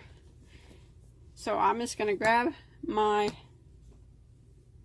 yarn again. My 4-ply yarn, or my 4-weight yarn, and my yarn needle, and I will continue to sew up my piece where I left off,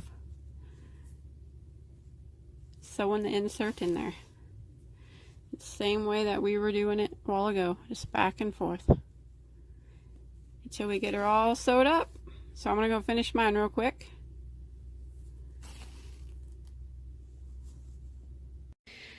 Okay, once you get it all sewed up, that's it. That's all there is to it. You're finished. You can put it on your couch or do whatever you want with it. Make a couple of them.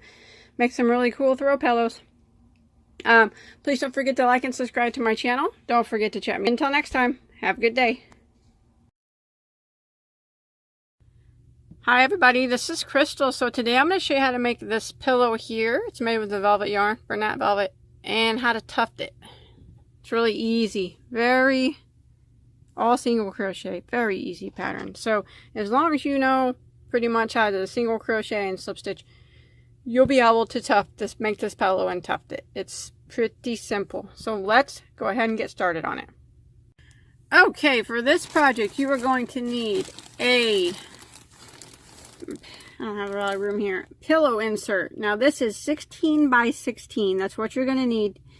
And this came from Walmart. I think it was around between $2 and $3 for this pillow insert.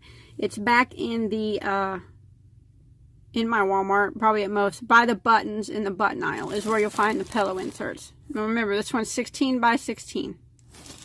So you're going to need that. And then you're going to need a couple buttons to do the tuft with. Now I chose these buttons right here. They are 1 9/16 inch buttons. You know, it really doesn't matter what buttons you use. You can use, I got these at Walmart too. You can use any type of button that you want. It's easiest, so they need to have like an eyelet on the back like that. Not like a regular button that you would sew on the front, but like this on the back. So 2 of these, 2 buttons. Or you can try to use these cover buttons here. And these are available at Walmart too. What it is you would put your fabric around here, and this would snap on, and then there's your button loop to tuft with. I actually tried one with the velvet yarn that I'm using, and I couldn't get the back on it. It was, the yarn's too thick. I don't know, maybe if I tried harder I could. But I mean, maybe if you're using a different yarn than me, it'll work. And then you'd have the fabric coated button. That's always an option you can do too. But I'm just going to use these regular buttons here. Like I said, they're 1 9/16 of an inch, so about 1.5 inches, a little bit over. Is about the size I use, but you can use any button you want. And then I'm using some matching embroidery floss to sew on the buttons. And then the type of needle I got to sew the buttons on with, they're called doll needles. I also got these at Walmart. They're just really long embroidery needles. You don't have to buy these special. I don't know. I think the longer is easier to get through the pillow. You can try to get through it with a regular size embroidery needle, one that's sharp on the end. But I bought the long ones. I think they were like $1.50 for this pack here, because I thought it'd be a lot easier to get through the pillow. So you're gonna need that. Now the yarn I'm using is the Bernat Velvet, which is a bulky 5. So you don't have to use this yarn. Any bulky 5 will work, but the velvet's, makes it nice. It's nice and soft. I really like the velvet. It's 100% polyester, and there are, let's see, 315 yards in this skein, and one skein will be enough to do the pillow. And the color I'm using is navy, and of course you can use any color that you wish. And then I'm going to be using a size K, which is a 6.5 millimeter crochet hook. Okay, and I also want to take a second to ask you not to forget to subscribe to my channel if you haven't already. If you look in the comment section of this video or any of my videos, you'll see a link to where you can auto subscribe. Just click on that link and then you'll never miss any of my updates. So you want to start out with a slip knot on your hook. You want to start off with a chain of 41. Now this is an extremely easy pattern. It's all single crochet. Super easy. I'm going to show you on a smaller scale because I already got my big piece done. But you go ahead and chain 41. Now once you get your chain of 41 done, in the second stitch from the hook, we're going to do a single crochet. Now remember, we never count this one that's on our hook. So 1, 2, go ahead and single crochet into the second stitch from the hook. And then we're going to do 1 single crochet in every stitch for the length of your chain.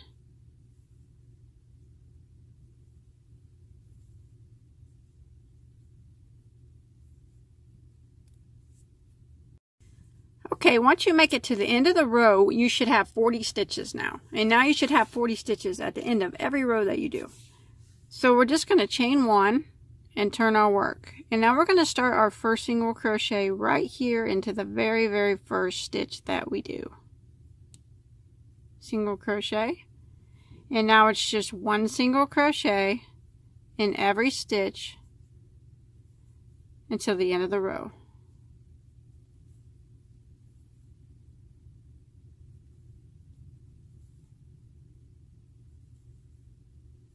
Just like that until you get to the end. When you make it to the end of row 2, we're just going to repeat it again. Chain 1 and turn. You should have 40 stitches still. Single crochet right there in that very first stitch.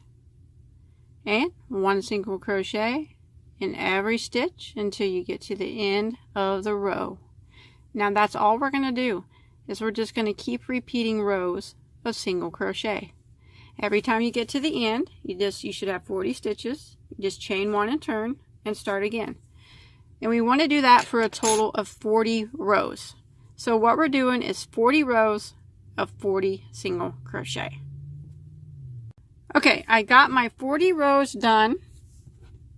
What we got is a square. It may look a little bit smaller than your pillow, and that's fine because it's going to fit tight around the pillow. So what you want to do once you get your 40 rows done, don't tie off. What we're going to do is go around the whole piece with the row of single crochet, because that'll make it easier to sew together. So I just did my 40th row there. So now I'm going to chain 1, and I'm going to start working down the side, and I'm going to start by putting 1 single crochet at the end of every row here.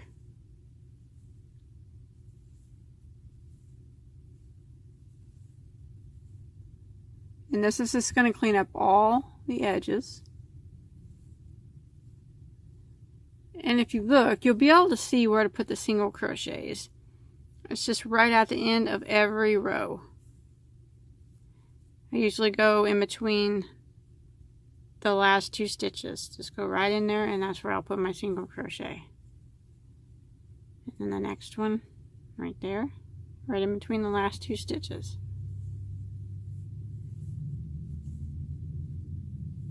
You just want to go ahead and do this all the way down until you get down to your first corner.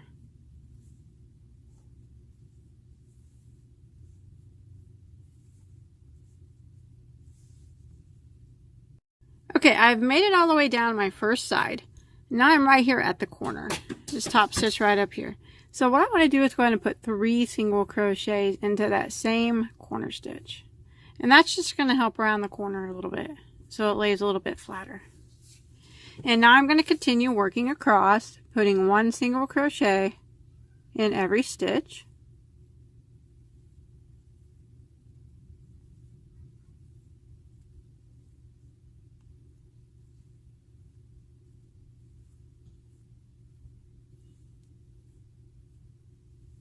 Just like that, until I get over here to my next corner.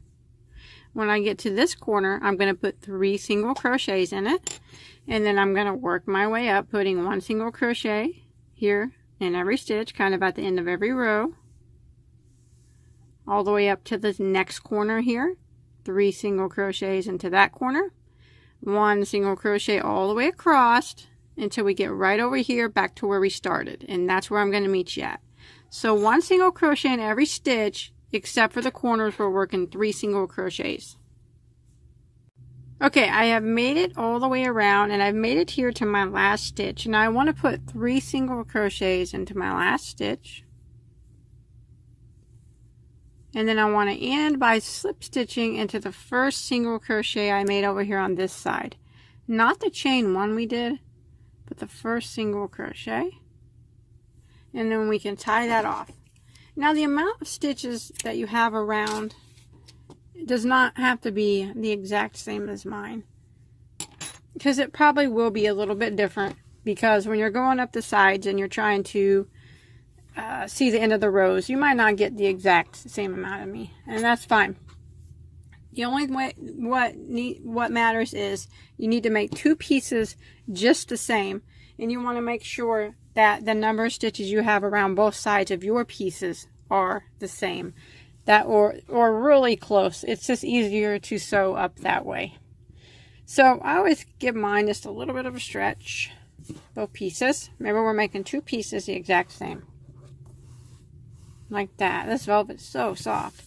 Now you want to put one piece, or your pieces where that last row of single crochet that we did around the edges is facing out on both sides. It's the good side. So here's the good side right here, and there's the good side right there. You want the wrong sides of that last single crochet row to be on the inside. Like that. Now we're going to sew it up. There's different ways you can sew it up. You can use a yarn needle and some yarn, or you can slip stitch it or single crochet it. I think I'm going to slip stitch my piece together. So I'm just going to grab my yarn. And you can start anywhere you want, really. I think I'll start just in a corner. Now let's see, we did 3 single crochet into the corner. So I'm going to go into the middle one on this piece, and then the middle one on this back piece. And that's where I'm going to start my slip stitching. So I'm going to pull through, and I'm going to chain 1. Now I'm going to go into the next stitch here on this piece, the next stitch on the back piece, and slip stitch. The next stitch on this piece, I'm going through both loops, the next stitch on the back piece, slip stitch. I'm going to do this all the way around my whole piece. The next stitch here, the matching stitch on the back, slip stitch.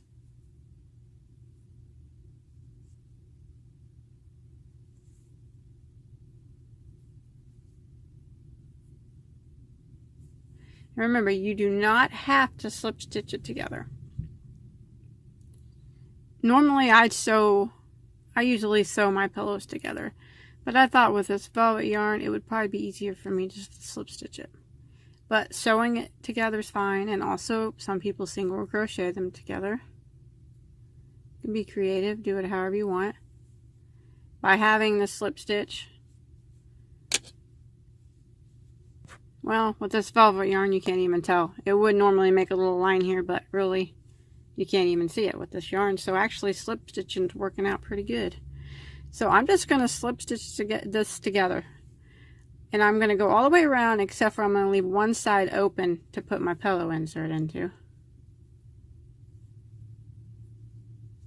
I'm not going to do anything special around the corners. No extra stitches. I'm just going to slip stitch right around the corners.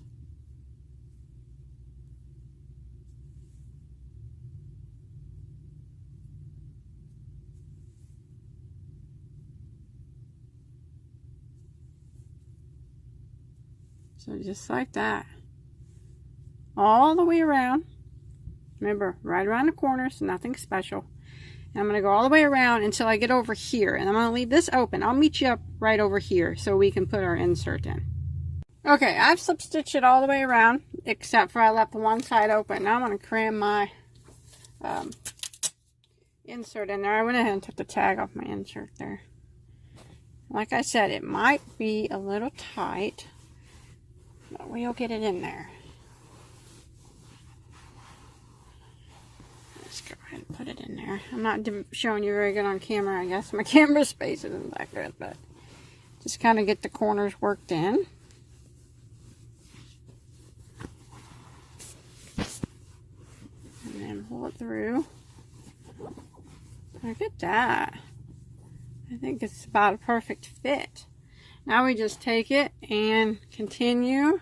Make sure your insert's down in the corners and everything good.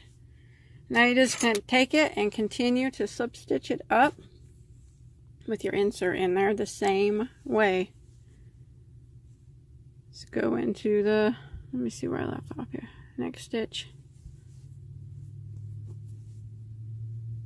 And start slip stitching it up all the way until you get to the end.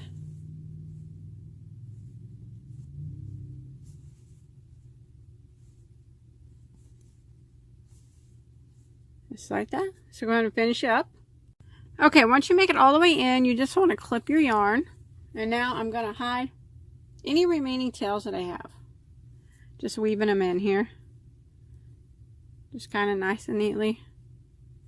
The best that you can. But if you're using this velvet yarn, it's pretty forgiving as far as mistakes go, I think. And not being able to see too much of tail weaves and stuff.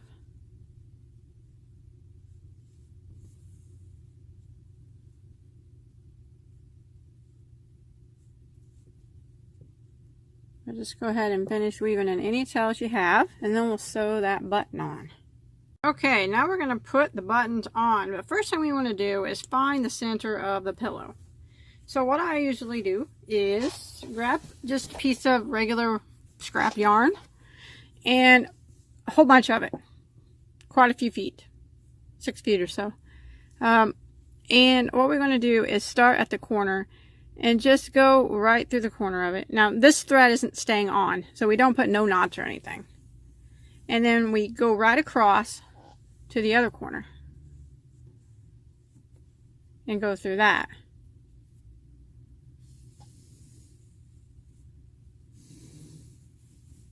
And then we're going to do the same thing, flip it over on the other side.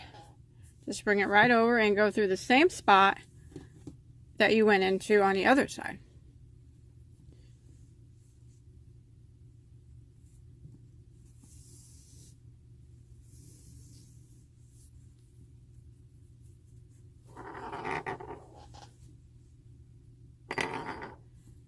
Like that. So now we're just going to bring our yarn over here to the other corner. Remember, this yarn is not staying. Go right through it. Cross over to the other corner.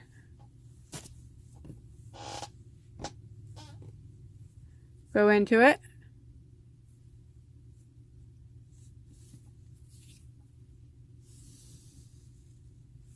And now you can see where that crossover is at the top. It is right about where the center of your pillow will be. Flip it over and go across this side and go into the same spot that you started in. And then you want to, you have it crossed off there. And that's going to be about where the center of your pillow is, where the crosses meet. If you want, you can count too. Since we did 40, it would be 20 on this side, and 20 on this side would be the middle. 20 on this side, and 20 on this side would be the middle. Either way is fine. But once you get your center marked, you're going to want to mark it. I'm going to use a couple pens. And I'm just going to stick it right there, like that. And then on the other side too, pin.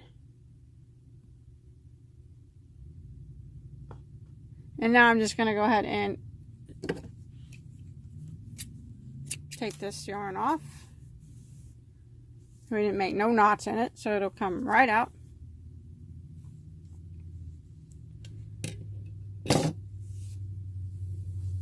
Okay, now remember, you can always count to make sure you got the center, and I think I got pretty close to it. So we'll start off. You want to get some of your embroidery thread ready and on your needle. Now you want to use one of these long needles, but you want to make sure that whatever needle that you use, the end of it will go through the whole of your button, because some of them do have a big end and it won't go all the way through. This one does, of whatever button you're using. Okay, now you want to take your embroidery thread, cut a long piece again, probably like 6 or 8 feet, and thread your needle. But we're not going to put a knot at the end. It's just, you can see it's just doubled because we thread it, and then we got our ends are loose at the end. So we'll start off by going through this first spot where your first marker is. Once you go through there, you can take that marker out. Now we're going to match it up on the other side where the other marker is. The best that you can. Try to get it to come through about the same spot.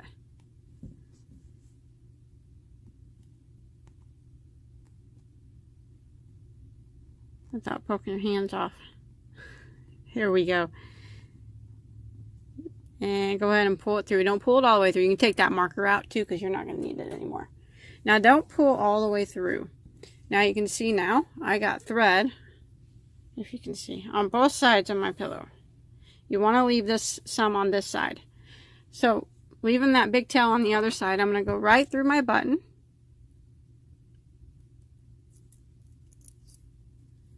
And I'm going to go back into really close to the same spot that I just went into. Just kind of like right on the other side of it.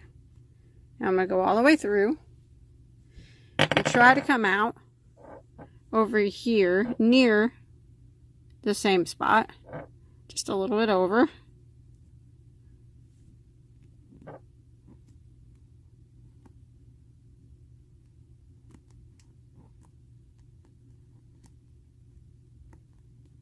Just like that. You can see I'm just a little bit over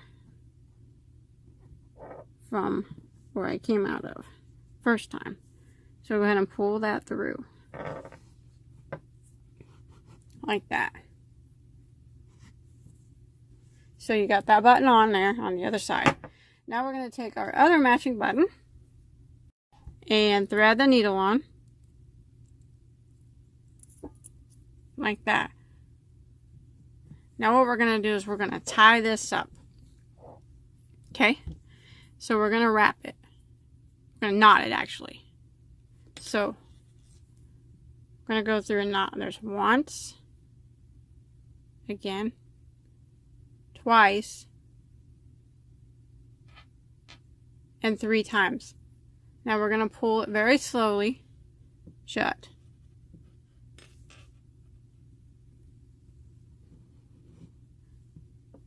Might get a little tight on you, but you want to do it very slowly under the button, and you want to pull it really tight to where it tufts the pillow. Or tufts it by pulls it together. Don't break your threads off. Like that, see? You look on the other side, you can see that it's tufted. Now what we have to do is just kind of, there we go, knot it again. So I kind of just go under it one more time and tie it one more time.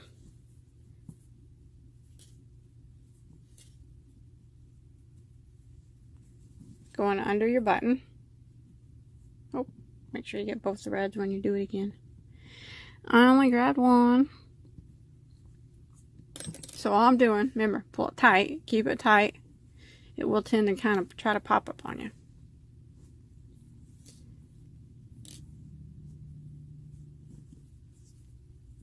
Knot it again, going under that button. Pull it tight. Like that, and then I'm just going to wrap it around this tail, around the button a couple times. And the other one around the button.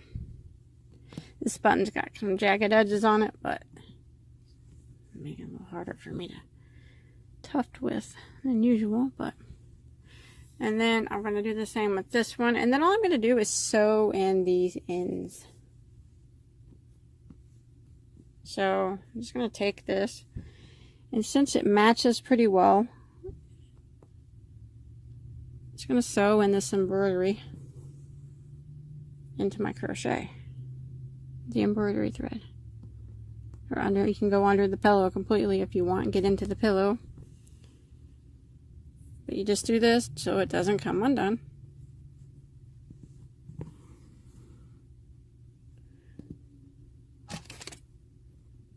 And then do it to your other one. There it is. That's it. Now you got a nice tucked pillow. I think it turned out really nice. I like it. I'm going to set it up in my room. But that's it. I think it's actually really easy to tuck a pillow. This one button isn't round. It might have worked a little better with a round one. I just couldn't find a round. I wanted a blingy one, and I couldn't find a round one that was big enough. But this one looks pretty good. But that's it. That's all there is to it. I hope you enjoyed my tutorial. Please don't forget to subscribe to my channel if you haven't already. Don't forget to check me out on Facebook. Also, in my crochet Facebook chat group, you really want to join that. You don't want to miss out on that. It's super fun, and everybody on there is super cool. And I'll put a link below to that also. And also, don't forget to check out all my other tutorials. I have hundreds of them. So until next time, have a good day.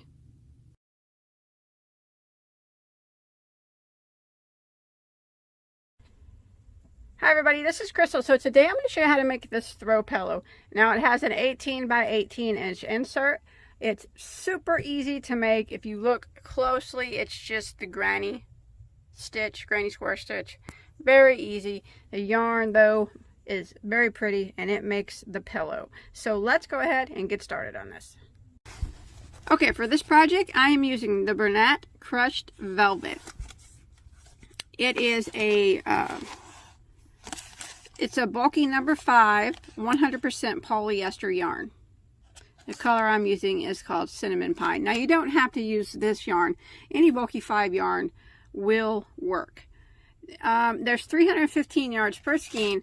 I almost had enough with one skein, but unfortunately I had to break into a second skein to finish out like one last row. So probably 300, just to be on the safe side. 40 yards probably, something like that. Just to, that's probably be good. 340, 350. And then I'm going to be using a size I, which is a 5.5 millimeter crochet hook. And then you're going to need a pillow insert of some sort.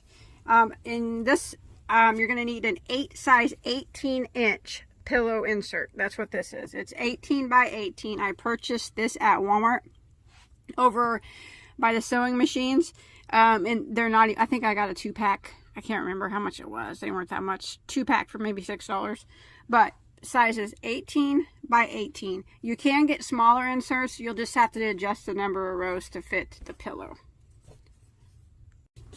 All right, we're going to go ahead and start with the slip knot on our hook. Now, like I said, this is very easy. It's just the basic granny square that we're doing. And we're going to go ahead and work a chain of 4. 1, 2, 3, 4. And then I'm going to slip stitch back into the first stitch to form a ring. And now I'm going to chain 1. Now that chain 1 does not count as a stitch. Okay, I'm going to be working through the center of my ring here. And I'm going to work 3 double crochets. So there's 1, 2, and 3. Then I'm going to chain 2. Now I'm going to work 3 more double crochets into the center of the ring. 1, 2, and 3. Then I'm going to chain 2 again. You can slide them back if you need to. 3 more doubles into the center of the ring. There's 1, 2, 3. Then I'm going to chain 2, and I'm going to work 3 more doubles one more time into the center of the ring. 1, 2, and 3. So now you have 4 sets of 3 double crochets or 12 double crochets. Now to end this, I'm not going to chain 2. What I'm going to do is I'm going to do a half double crochet into the first double crochet. Just going to yarn over and do a half double crochet like that. Now the reason why I do that is because it puts you right in the middle of your chain space here. That way there's not going to be a big seam when you work your pillow from slip stitching. So we're going to start round 2 by chaining 1, which does not count as a stitch. Now these 4 spaces are the points of the square. So in this first one, I'm going to work 2 double crochets. There's 1 and 2. And then I'm going to chain 1. Now I'm going to jump over to the next, chain 2, and I'm going to work 2 double crochets a chain 2 and 2 more double crochets in this same chain space. So that first chain space is the only one where we start out working only chain 2 or only 2 double crochets. And then this chain space we put 2 doubles, chain 2, 2 doubles. Now I'm going to chain 1 again. Now in the next chain space I'm going to do the same. I'm going to work 2 doubles, chain 2, and 2 more doubles into the same chain space. That's how our corners are formed. I'm going to chain 1. I'm going to jump to the next chain 2 space, and I'm going to work 2 double crochets, chain 2, and 2 more double crochets. I'm going to chain 1, and now I'm back to where I started. Now we put 2 double crochets in the beginning in this space, so I'm just going to go into the space and put 2 more double crochets like that. And now I'm going to end by putting a half double crochet into the first double crochet like that. So in every corner we have our 2 double crochets, and this half double is acting as a chain 2, and chain 2s in all our other ones. It's okay if it doesn't lay flat at first. It might not lay flat for a little bit, but you're not doing anything wrong if it doesn't. So now you'll have 16 double crochets now. Now we're going to start round 3, and this is actually the repeat round for the rest of the pattern. We're going to chain 1, and we're going to go right back into this first space, and we're going to work 2 double crochets. And then we're going to chain 1. And then we would work 3 double crochets in every chain 1 space until we get to our next corner. In this case, there's only 1 right here. So this chain 1 space, we're going to go ahead and work 3 double crochets.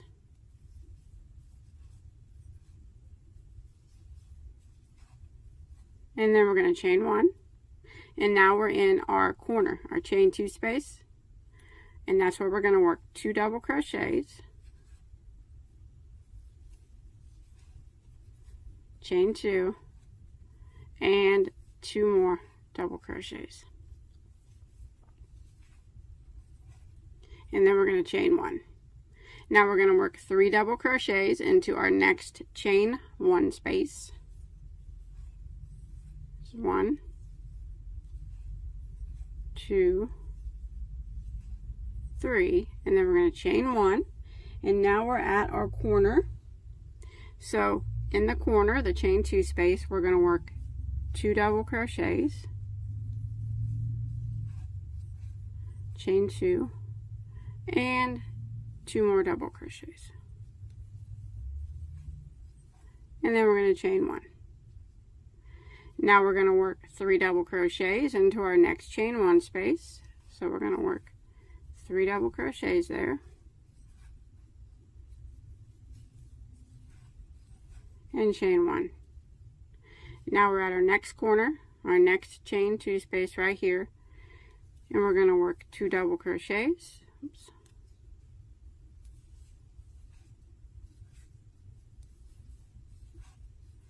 Chain 2, and 2 more double crochets. And then we're going to chain 1, and we're just repeating this all the way around. So right here in the next chain 1 space, we work 3 double crochets,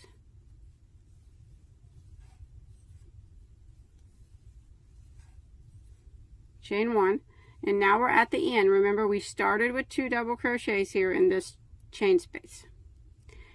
Now we're going to work 2 more double crochets into it, and we're going to end by putting a half double crochet into the first double crochet, just like that.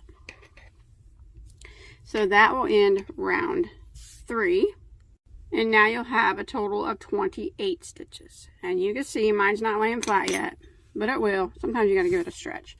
Now it's just a repeat of what we just did on round 3. So we're going to start out by chaining 1, and we're going to go work right through this first space, and we're going to work 2 double crochets. And then we're going to chain 1. Now we're going to work 3 doubles in every chain 1 space until we get to our next corner. So you jump to the next chain 1 space and work 3 doubles.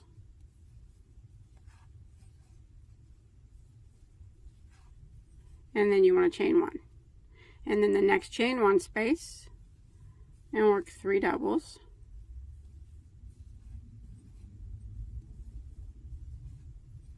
And then you want to chain 1.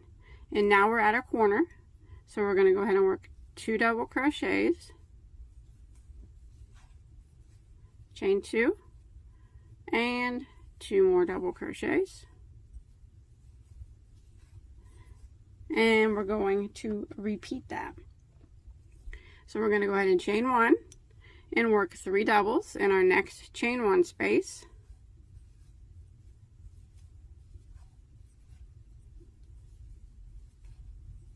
Chain 1, 3 doubles again into our next chain 1 space.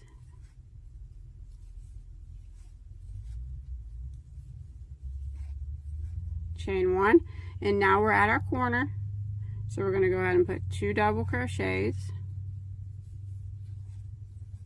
chain 2, and 2 more doubles. Repeat it again by chaining 1, 3 double crochets in each of our chain 1 spaces. Make sure you chain 1 in between them.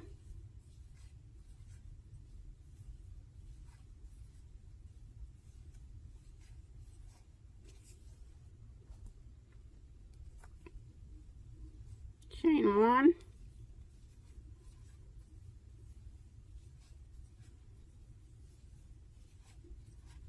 Chain 1. We're at our chain 2 space. For our corner, go ahead and work 2 double crochets, chain 2, and 2 double crochets, chain 1, 3 doubles into our next chain 1 space, chain 1, 3 doubles into our next chain 1 space,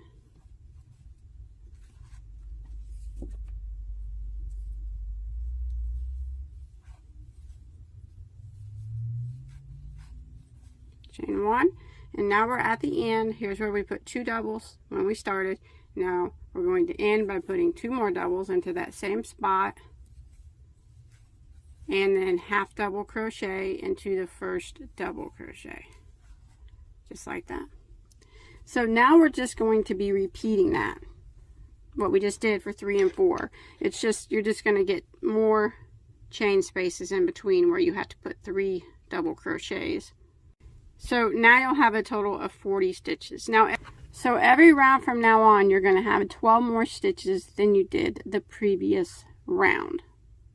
And you want to continue repeating this process until you get a total of 13 rounds starting from round 1. So 1, 2, 3, 4. We've already finished 4. And we're going to move on to 5. So it's not, it really is, it's pretty quick actually. So go ahead and keep repeating the same process until you reach 13 rounds. Alright, now once you get done with your 13 rounds, starting from the round 1. Okay, I had to make sure I had 13. Don't tie off. We're going to go around it with a round of single crochet. That way, I think, by doing that, and my thinkings though aren't always that clear, that it's easier to sew it together that way. So I went ahead and I did my half double crochet into the top of my double crochet there. Now I'm going to chain 1. So in this chain 2 space, I'm going to work 3 single crochets. So there's 1, 2, you have to slide them over a bit if you can, and 3. Now I'm going to work 1 single crochet in every stitch across. Sorry, I'm not even up in the camera like that. Now I'm not going to be working a single crochet in the chain space. I'm just going to skip that and continue working 1 single crochet across in every stitch, skipping the chain 1 space, just like this.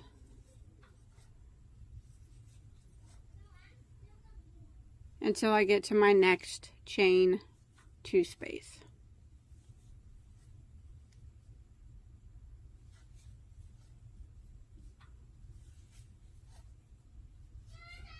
Just like that.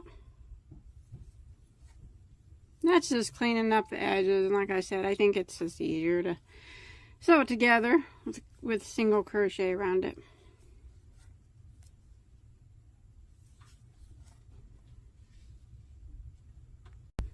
Alright, I've made it to my next chain 2 space, and I'm just going to go ahead right through the chain 2 space. I'm going to work 3 single crochets into that space, just like that.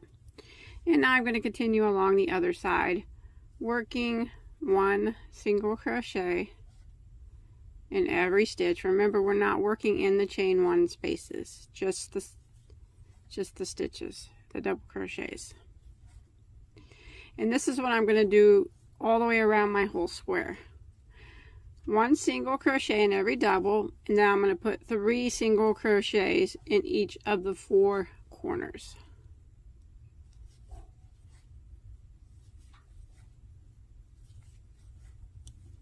Just like that. So I'm going to go ahead and finish this up, going all the way around my square. Alright, now once you make it all the way around and you're back to your starting point, you want to go ahead and end by slip stitching into your first single crochet here.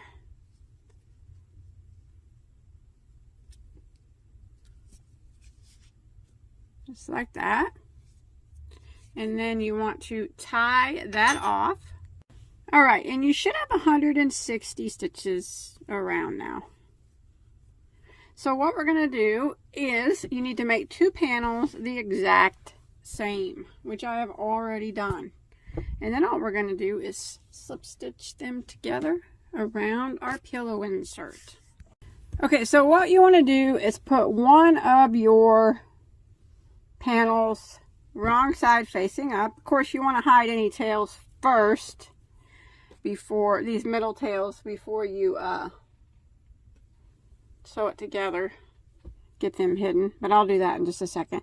And then you want to put your other one right side up. So you got both right sides are facing outward, and then the wrong sides are like there. And then we're just going to slip stitch it together all the way around, but you want to leave like one side open that you can shove your pillow insert into later. So I'm just going to use, you can actually use a yarn needle and sew it together if you want. Well, you know, if it's easier for you, that's fine. But I'm going to use slip stitch. And I'm going to start up here in the corner. And I'm going to go through both loops on one piece, and you want, or on one stitch, you want to get the matching stitch on the other side. So I went through the center single crochet in the corner. So you want to go through the center single crochet on this side. And then I'm going to chain 1.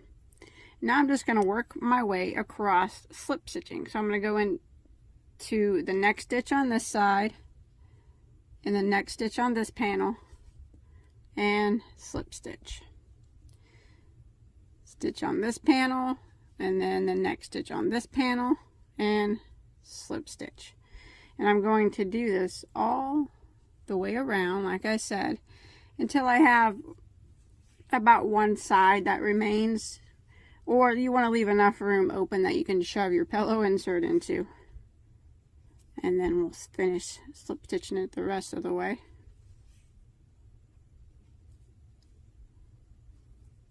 So I'm just matching stitches and slip stitching.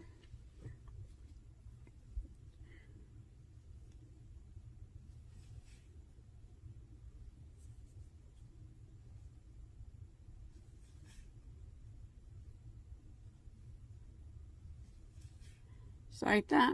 Now you don't want to do anything special in the corners, no extra stitches. You just put one, just slip stitch in every stitch on both panels all the way around until you have like one side, leave it open, and that's where I'll meet you.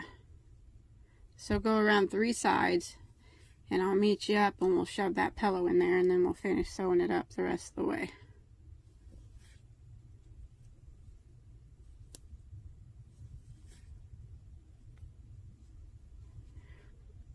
Okay, I got 3 sides slip stitched together. Might want to give it a little stretch. So I'm going to try to cram my pillow insert in here. Hopefully I can. You just kind of shove it in here. Get it all the way down into the corners. Oh, that fits good. That's a nice fit. Oh, that looks so nice. I think that's the nice. As far as all the pillows I've ever done, I don't think I've had an insert fit better than this one. Nice. Alright, and now you just continue slip stitching it together in the same manner that you were, just to close up this last side. Just be a little bit more awkward now because you got the pillow in there, but so I'm going to go ahead and finish slip stitching mine up together.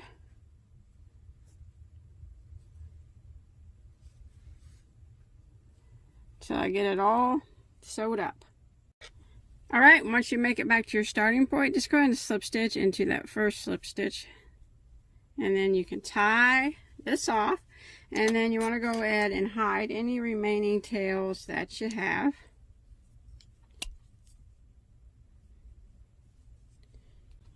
Alright, once you got your tails hidden, that is it. Let me go ahead and show you here. That's all there is to it. I think it turned out really nice. I really like it.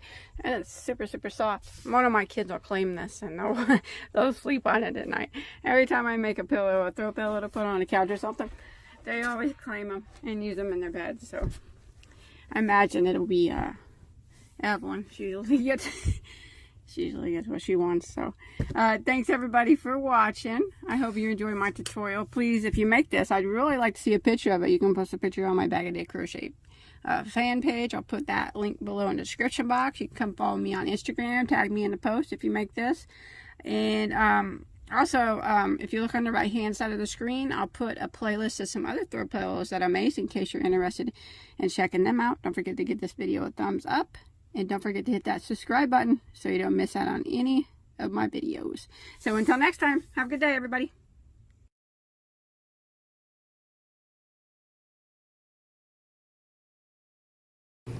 Okay, for this project, I am using, it's just regular Red Heart Super Saver yarn, which is just a worsted weight 4-ply acrylic. And oops, actually used the jumbo roll of it, which is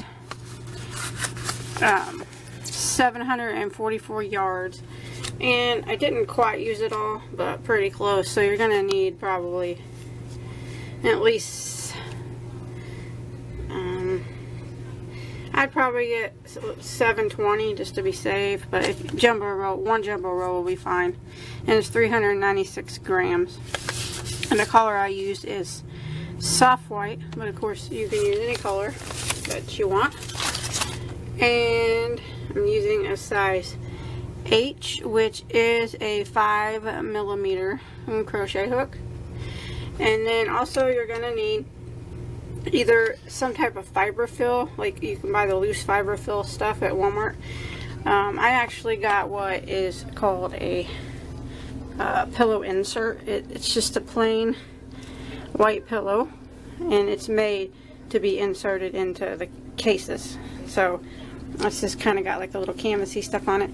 I don't know if they have these at Walmart. I didn't look. I actually got mine on Amazon, and I think it was like $8.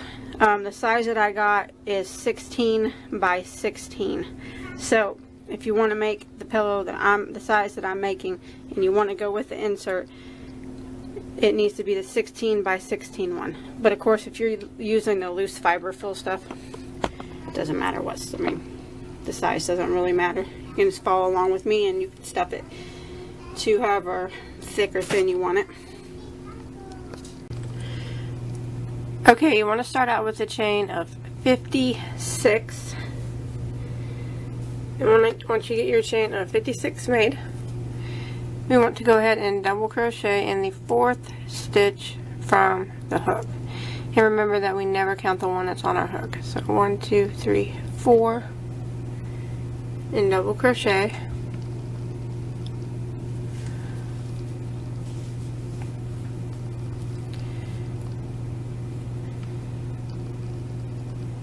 And now I'm going to work my way across, putting 1 double crochet in every stitch for the length of the chain.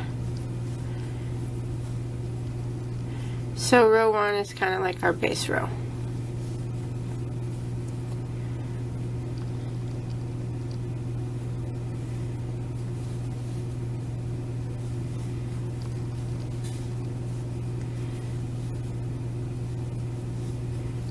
Just like that.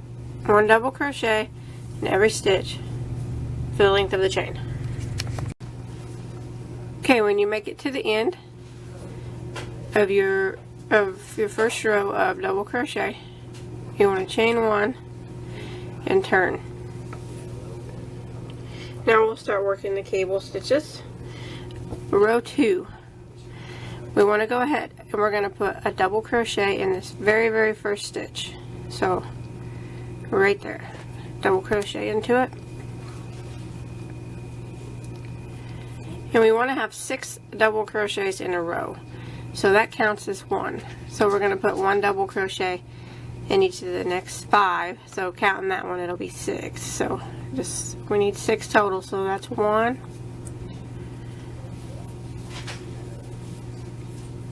2,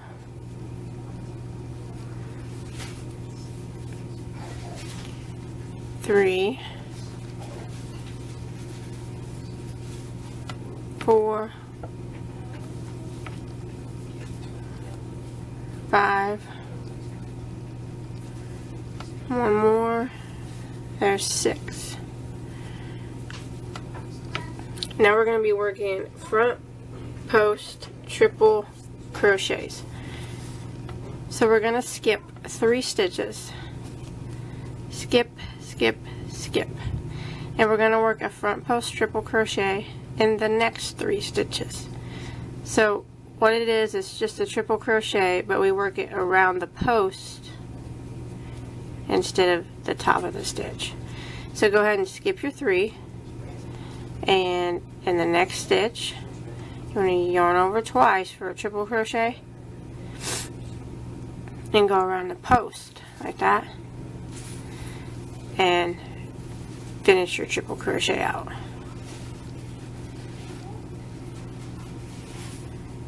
Like that. So that's a front post triple. Now I need to do that in the next 2 stitches. This one and this one. Yarn over twice. Go around the post.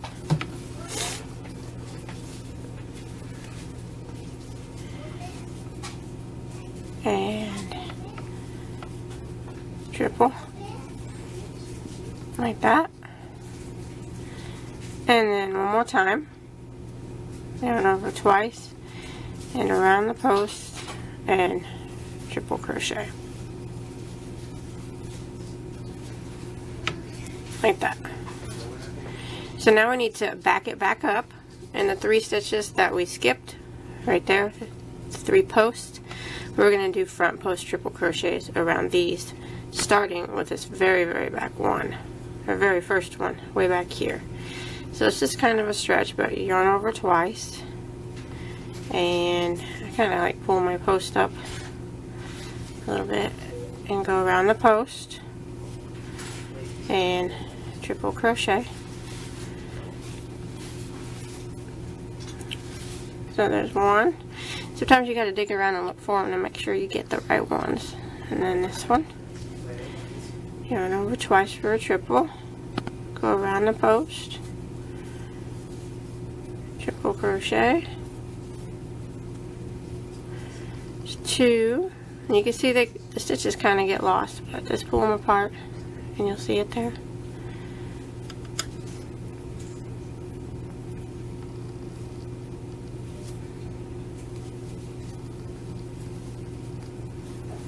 And there's 3.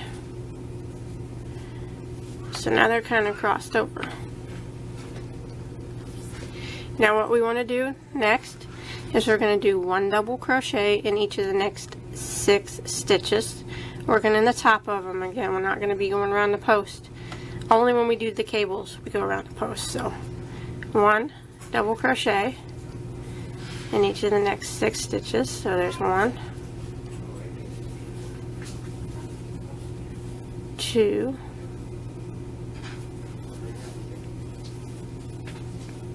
3, 4, 5, and 6. Now we're going to do another cable. We're going to do this same thing again. My cat's down here tangling himself up in my yarn. So we want to skip the first these 3 stitches and do front post triple crochets around these 3. So go ahead and skip your 3 and yarn over twice. Go around the post of the next one and triple crochet.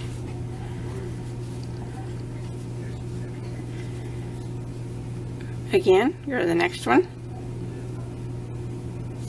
around the post and triple crochet,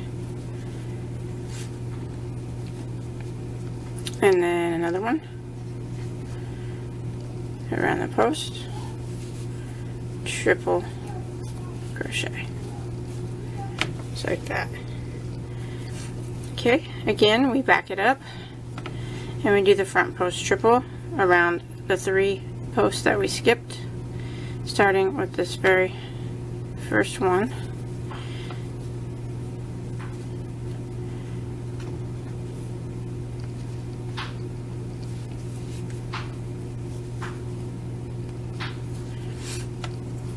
There's 1.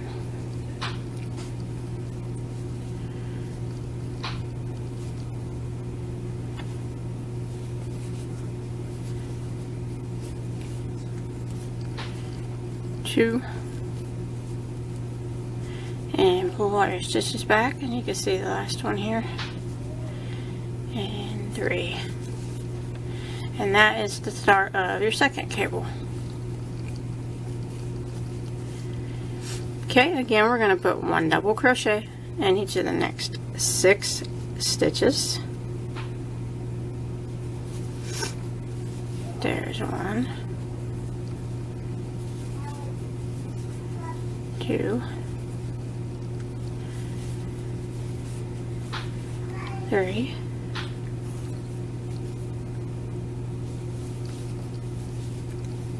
4, 5, and 6, and then we'll start working another cable by repeating this. So we're just going to repeat what we're doing all the way to the end. And we'll have a total of the start of 4 cables. Let's see, we've already started 2. 1, 2. We're getting ready to do another one. And then we'll just repeat it all the way to the end. There'll be 6 double crochets in between each cable stitch. Okay, I just did my last cable here, and if you look, you should have 1, 2, 3, 4, 5 stitches left, and then this kind of chain on the end, which is going to count as the 6th one. So go ahead and double crochet in each of them 6 stitches. There's 1, 2, 3, 4, 5, and then the top of this last one here, just that top stitch makes 6. Okay, for row 3 we want to chain 1 and turn. Now we're going to be doing kind of the same thing, only we're going to be working back post triple crochets. So we're going to go ahead and put 1 double crochet in each of these first 6 stitches, starting with this very first one. So 1, 2, 3, 4, 5, and 6. Now we're going to be working back post triple crochets. So we're going to be working around the post of these stitches here.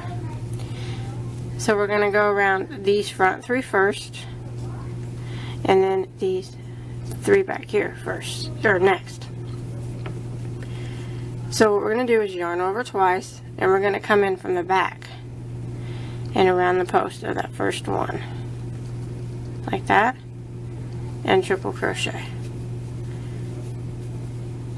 Back posts, they're easy, but I guess they get a little confusing at first. Okay, again, yarn over twice, find your next stitch there, and go around from the back part of it, like that. You can see the post is on the back of my hook.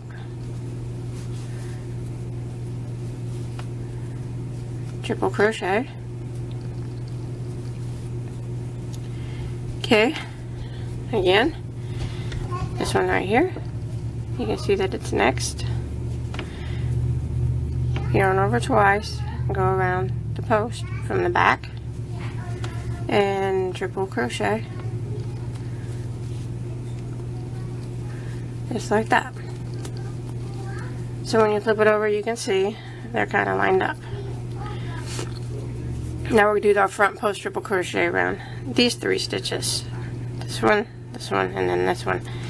So you yarn over twice, and you just kind of dig around and move stitches around to get where you need to be. So push these ones in the front back, go around the post of that one, and triple crochet,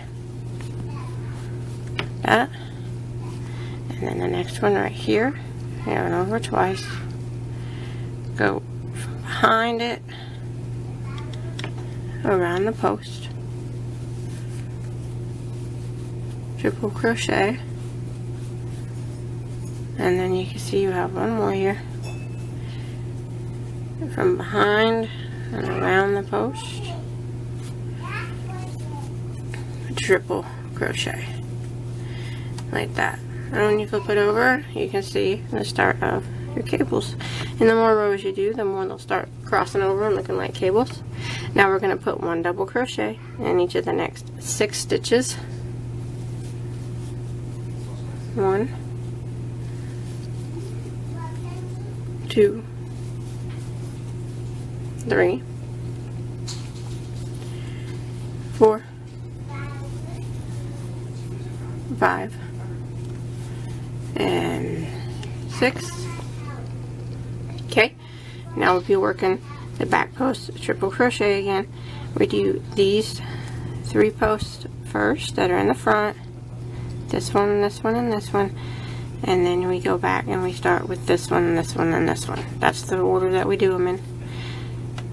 So we yarn over twice, and we go in from the back and around the post, like that, and triple crochet. There's one. I'll go to the next one.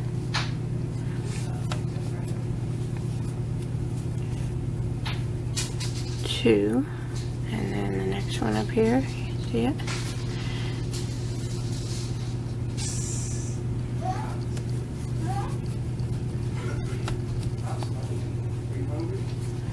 And then we're going to start back here and get this one, and this one. Back post triple crochet. So we're just coming in from the back, like that, and then triple crocheting around the post, like that.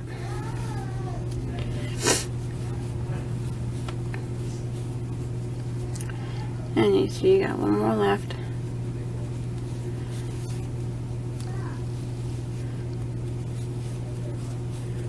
Oh, just like that.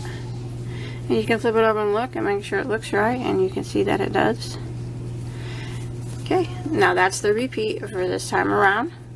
We'll start by doing, again, 1 double crochet in each of the next 6 stitches. 1, 2,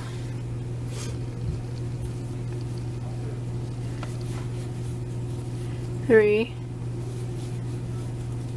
4,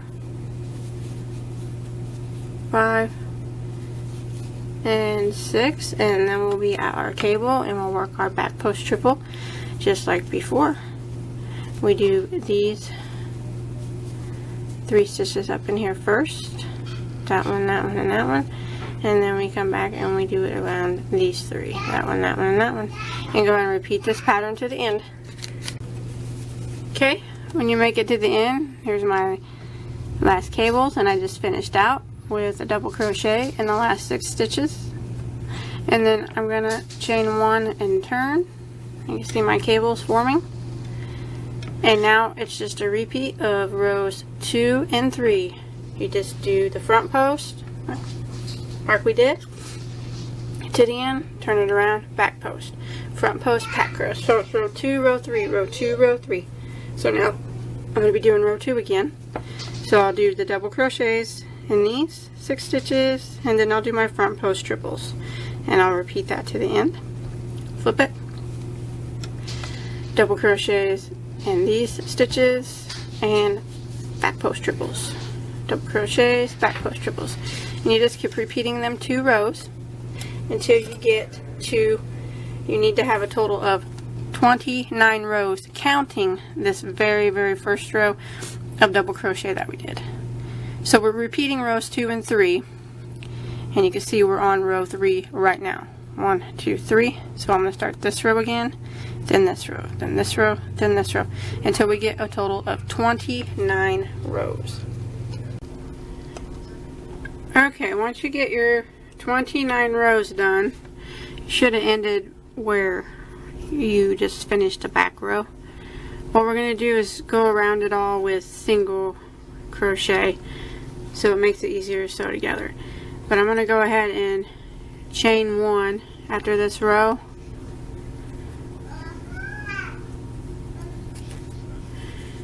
well,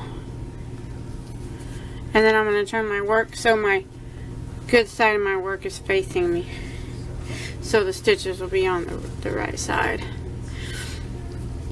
So all we're going to do is just go across the top,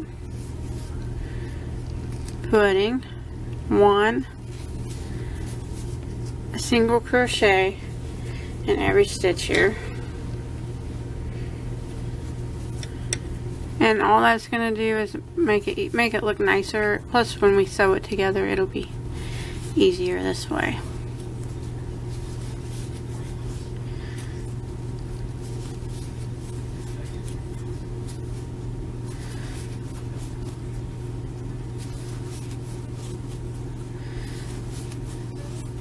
That. So 1 single crochet across the top, and I'll meet you right back over here at this first corner. Okay, I went across the top there, and I'm here at my first corner. Now in every corner I want to do 3 single crochets in the corner stitch. That kind of helps round the corner out. 3 in the same stitch, that way it lays flat. There's 2, and there's 3. So like that. And now I'm going to kind of start going down the long side of my, or I guess it's the long side, no, the other side of my work here. And on this side you can see that the double crochets are on their sides, and it's going to be kind of hard to tell where to put the stitches. But we want to try to have the same number of stitches on both pieces, that way when we sew it together they pretty much match up the same number. So what we're going to do is, for every one of these double crochets here, we're going to put 2 single crochets in the side of it. That's kind of what I'm going to go account for. But since we put 3 in this corner one, we're only going to put 1 in this first double crochet. So I'm just going to kind of go in the side of it like that, and single crochet. Now I'm going to go to the next double crochet, which is right here, and I'm going to put 2 single crochets in it, so kind of in the top part of it, single crochet, and kind of just go through the bottom part of it like that. And then in the next one, kind of go through the top part of it and put a single crochet and the bottom part of it like that. And it doesn't have to be perfect, but just try if you can. to get 2 single crochets in each one of these double crochets that are on the side. So put 1 single in the top of it and kind of just go down a little bit and put 1 in the bottom part of it, like that. That way both pieces are going to kind of be close to having the same amount of stitches. It's just easier that way when you sew it together. So I'm going to continue around, putting 1 double crochet in every stitch. But you know, on these sides I'm kind of making it where there's each double crochet has 2 doubles in it, or each double crochet has 2 singles in it, and that's acting like 1 double crochet, or 1 single crochet in every stitch. Sorry, I'm confusing myself, probably confusing you too. But in each of the 4 corners I'm going to put 3 single crochets, and you can see how nicely that rounded that out. So I'm still working here, putting 1 single crochet in the top of the double and 1 single in the bottom part. And then I move to the next double crochet, 1 single crochet in the top part of it, 1 single crochet in the bottom part of it. And that's just, it's just kind of evenly spacing them out. And you want to do this all the way around, down this side, all the way down this side. And then when you get to the corner, you just put 3 single crochets in the corner, and then you work up at the top, 1 single crochet in every stitch, all the way back down the other side, and then back to your starting point. Okay, when you make it all the way back around to the beginning, in your first single crochet that you did, you want to go ahead and put 2 more single crochets in it. That way, counting that first one, you'll have 3. So go right in there and put 2 more, and then slip stitch into that first one, like that. And then you can tie this off, and you want to do both pieces exactly the same, and then we'll sew it together. Okay, to sew it together, you want to take your 2 sides and lay them where the good sides are facing you on both sides. So we won't be flipping it inside out or anything. I'm going to sew the good sides. I'm actually going to sew 3 sides together, and then I'll put my pillow insert in, and then I'll finish sewing it up. Or the fiber fill, if you're wanting to use the fiber fill. Sew up like 3 sides first. But I'm just using a yarn needle and a piece of yarn, and you can start anywhere that you want. I'll probably just start in a corner,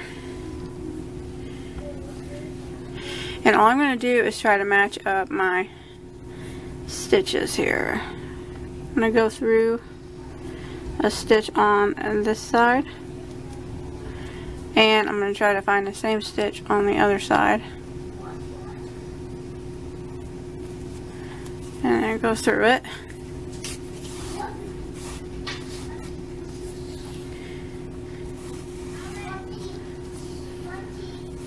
I'm going to leave a long tail that I can sew in later. And now I'm going to go from the side that I just came out on into the next stitch, both loops on that next stitch, and then into the next stitch on this one.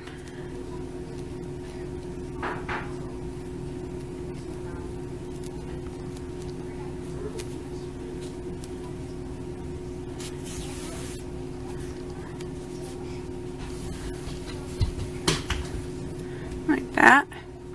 And then I'm going to go to the next stitch and go through both loops, and then the same stitch, the next stitch on the other side, go through both loops,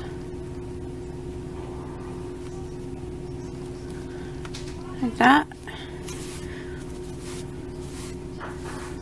go through, okay, go through the next stitch, and then on this piece. It's really easy. Just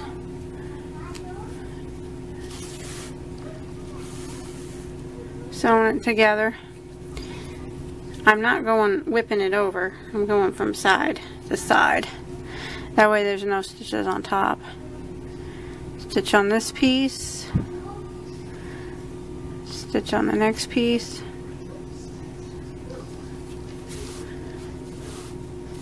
Make sure you're pulling it tight. And then the next stitch over here.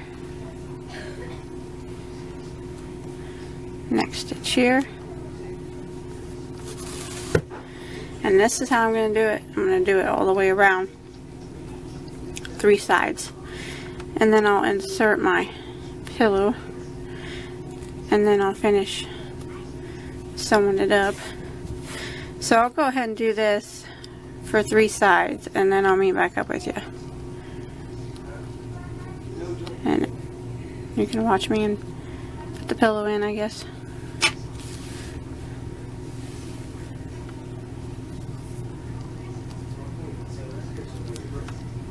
Just like that. All the way around, 3 sides. Okay, I got 3 sides sewed up. That's what it kind of looks like. I got some tails that I have to sew in, but now I'm going to just stuff my insert in here. If you're using fiber fill though, like the loose fiber fill, you might want to, on your 4th side, your last side, you might want to sew it up a little bit more. Like to here or something, halfway, and then stuff it. And then finish it off. I think it'd be easier that way, but for the big pillow like me, I have to leave my whole side open. So I'm going to stuff it in there. Okay, I got my insert shoved in there. Now all I'm going to do is I'm just going to continue where I left off with my yarn needle. Sewing it all the way up. And you can kind of situate this here at the corners and stuff as you go. But so I'm going to go ahead and finish sewing mine all the way up. Okay, once you make it to the end, what I'm going to do is this. I'm going to neatly sew in my tails, since they're going to, the sewing is going to be on the outside of the work where you can see it. You just want to do it real neatly. But you want to make sure you get them sewed in where they're not going to come undone.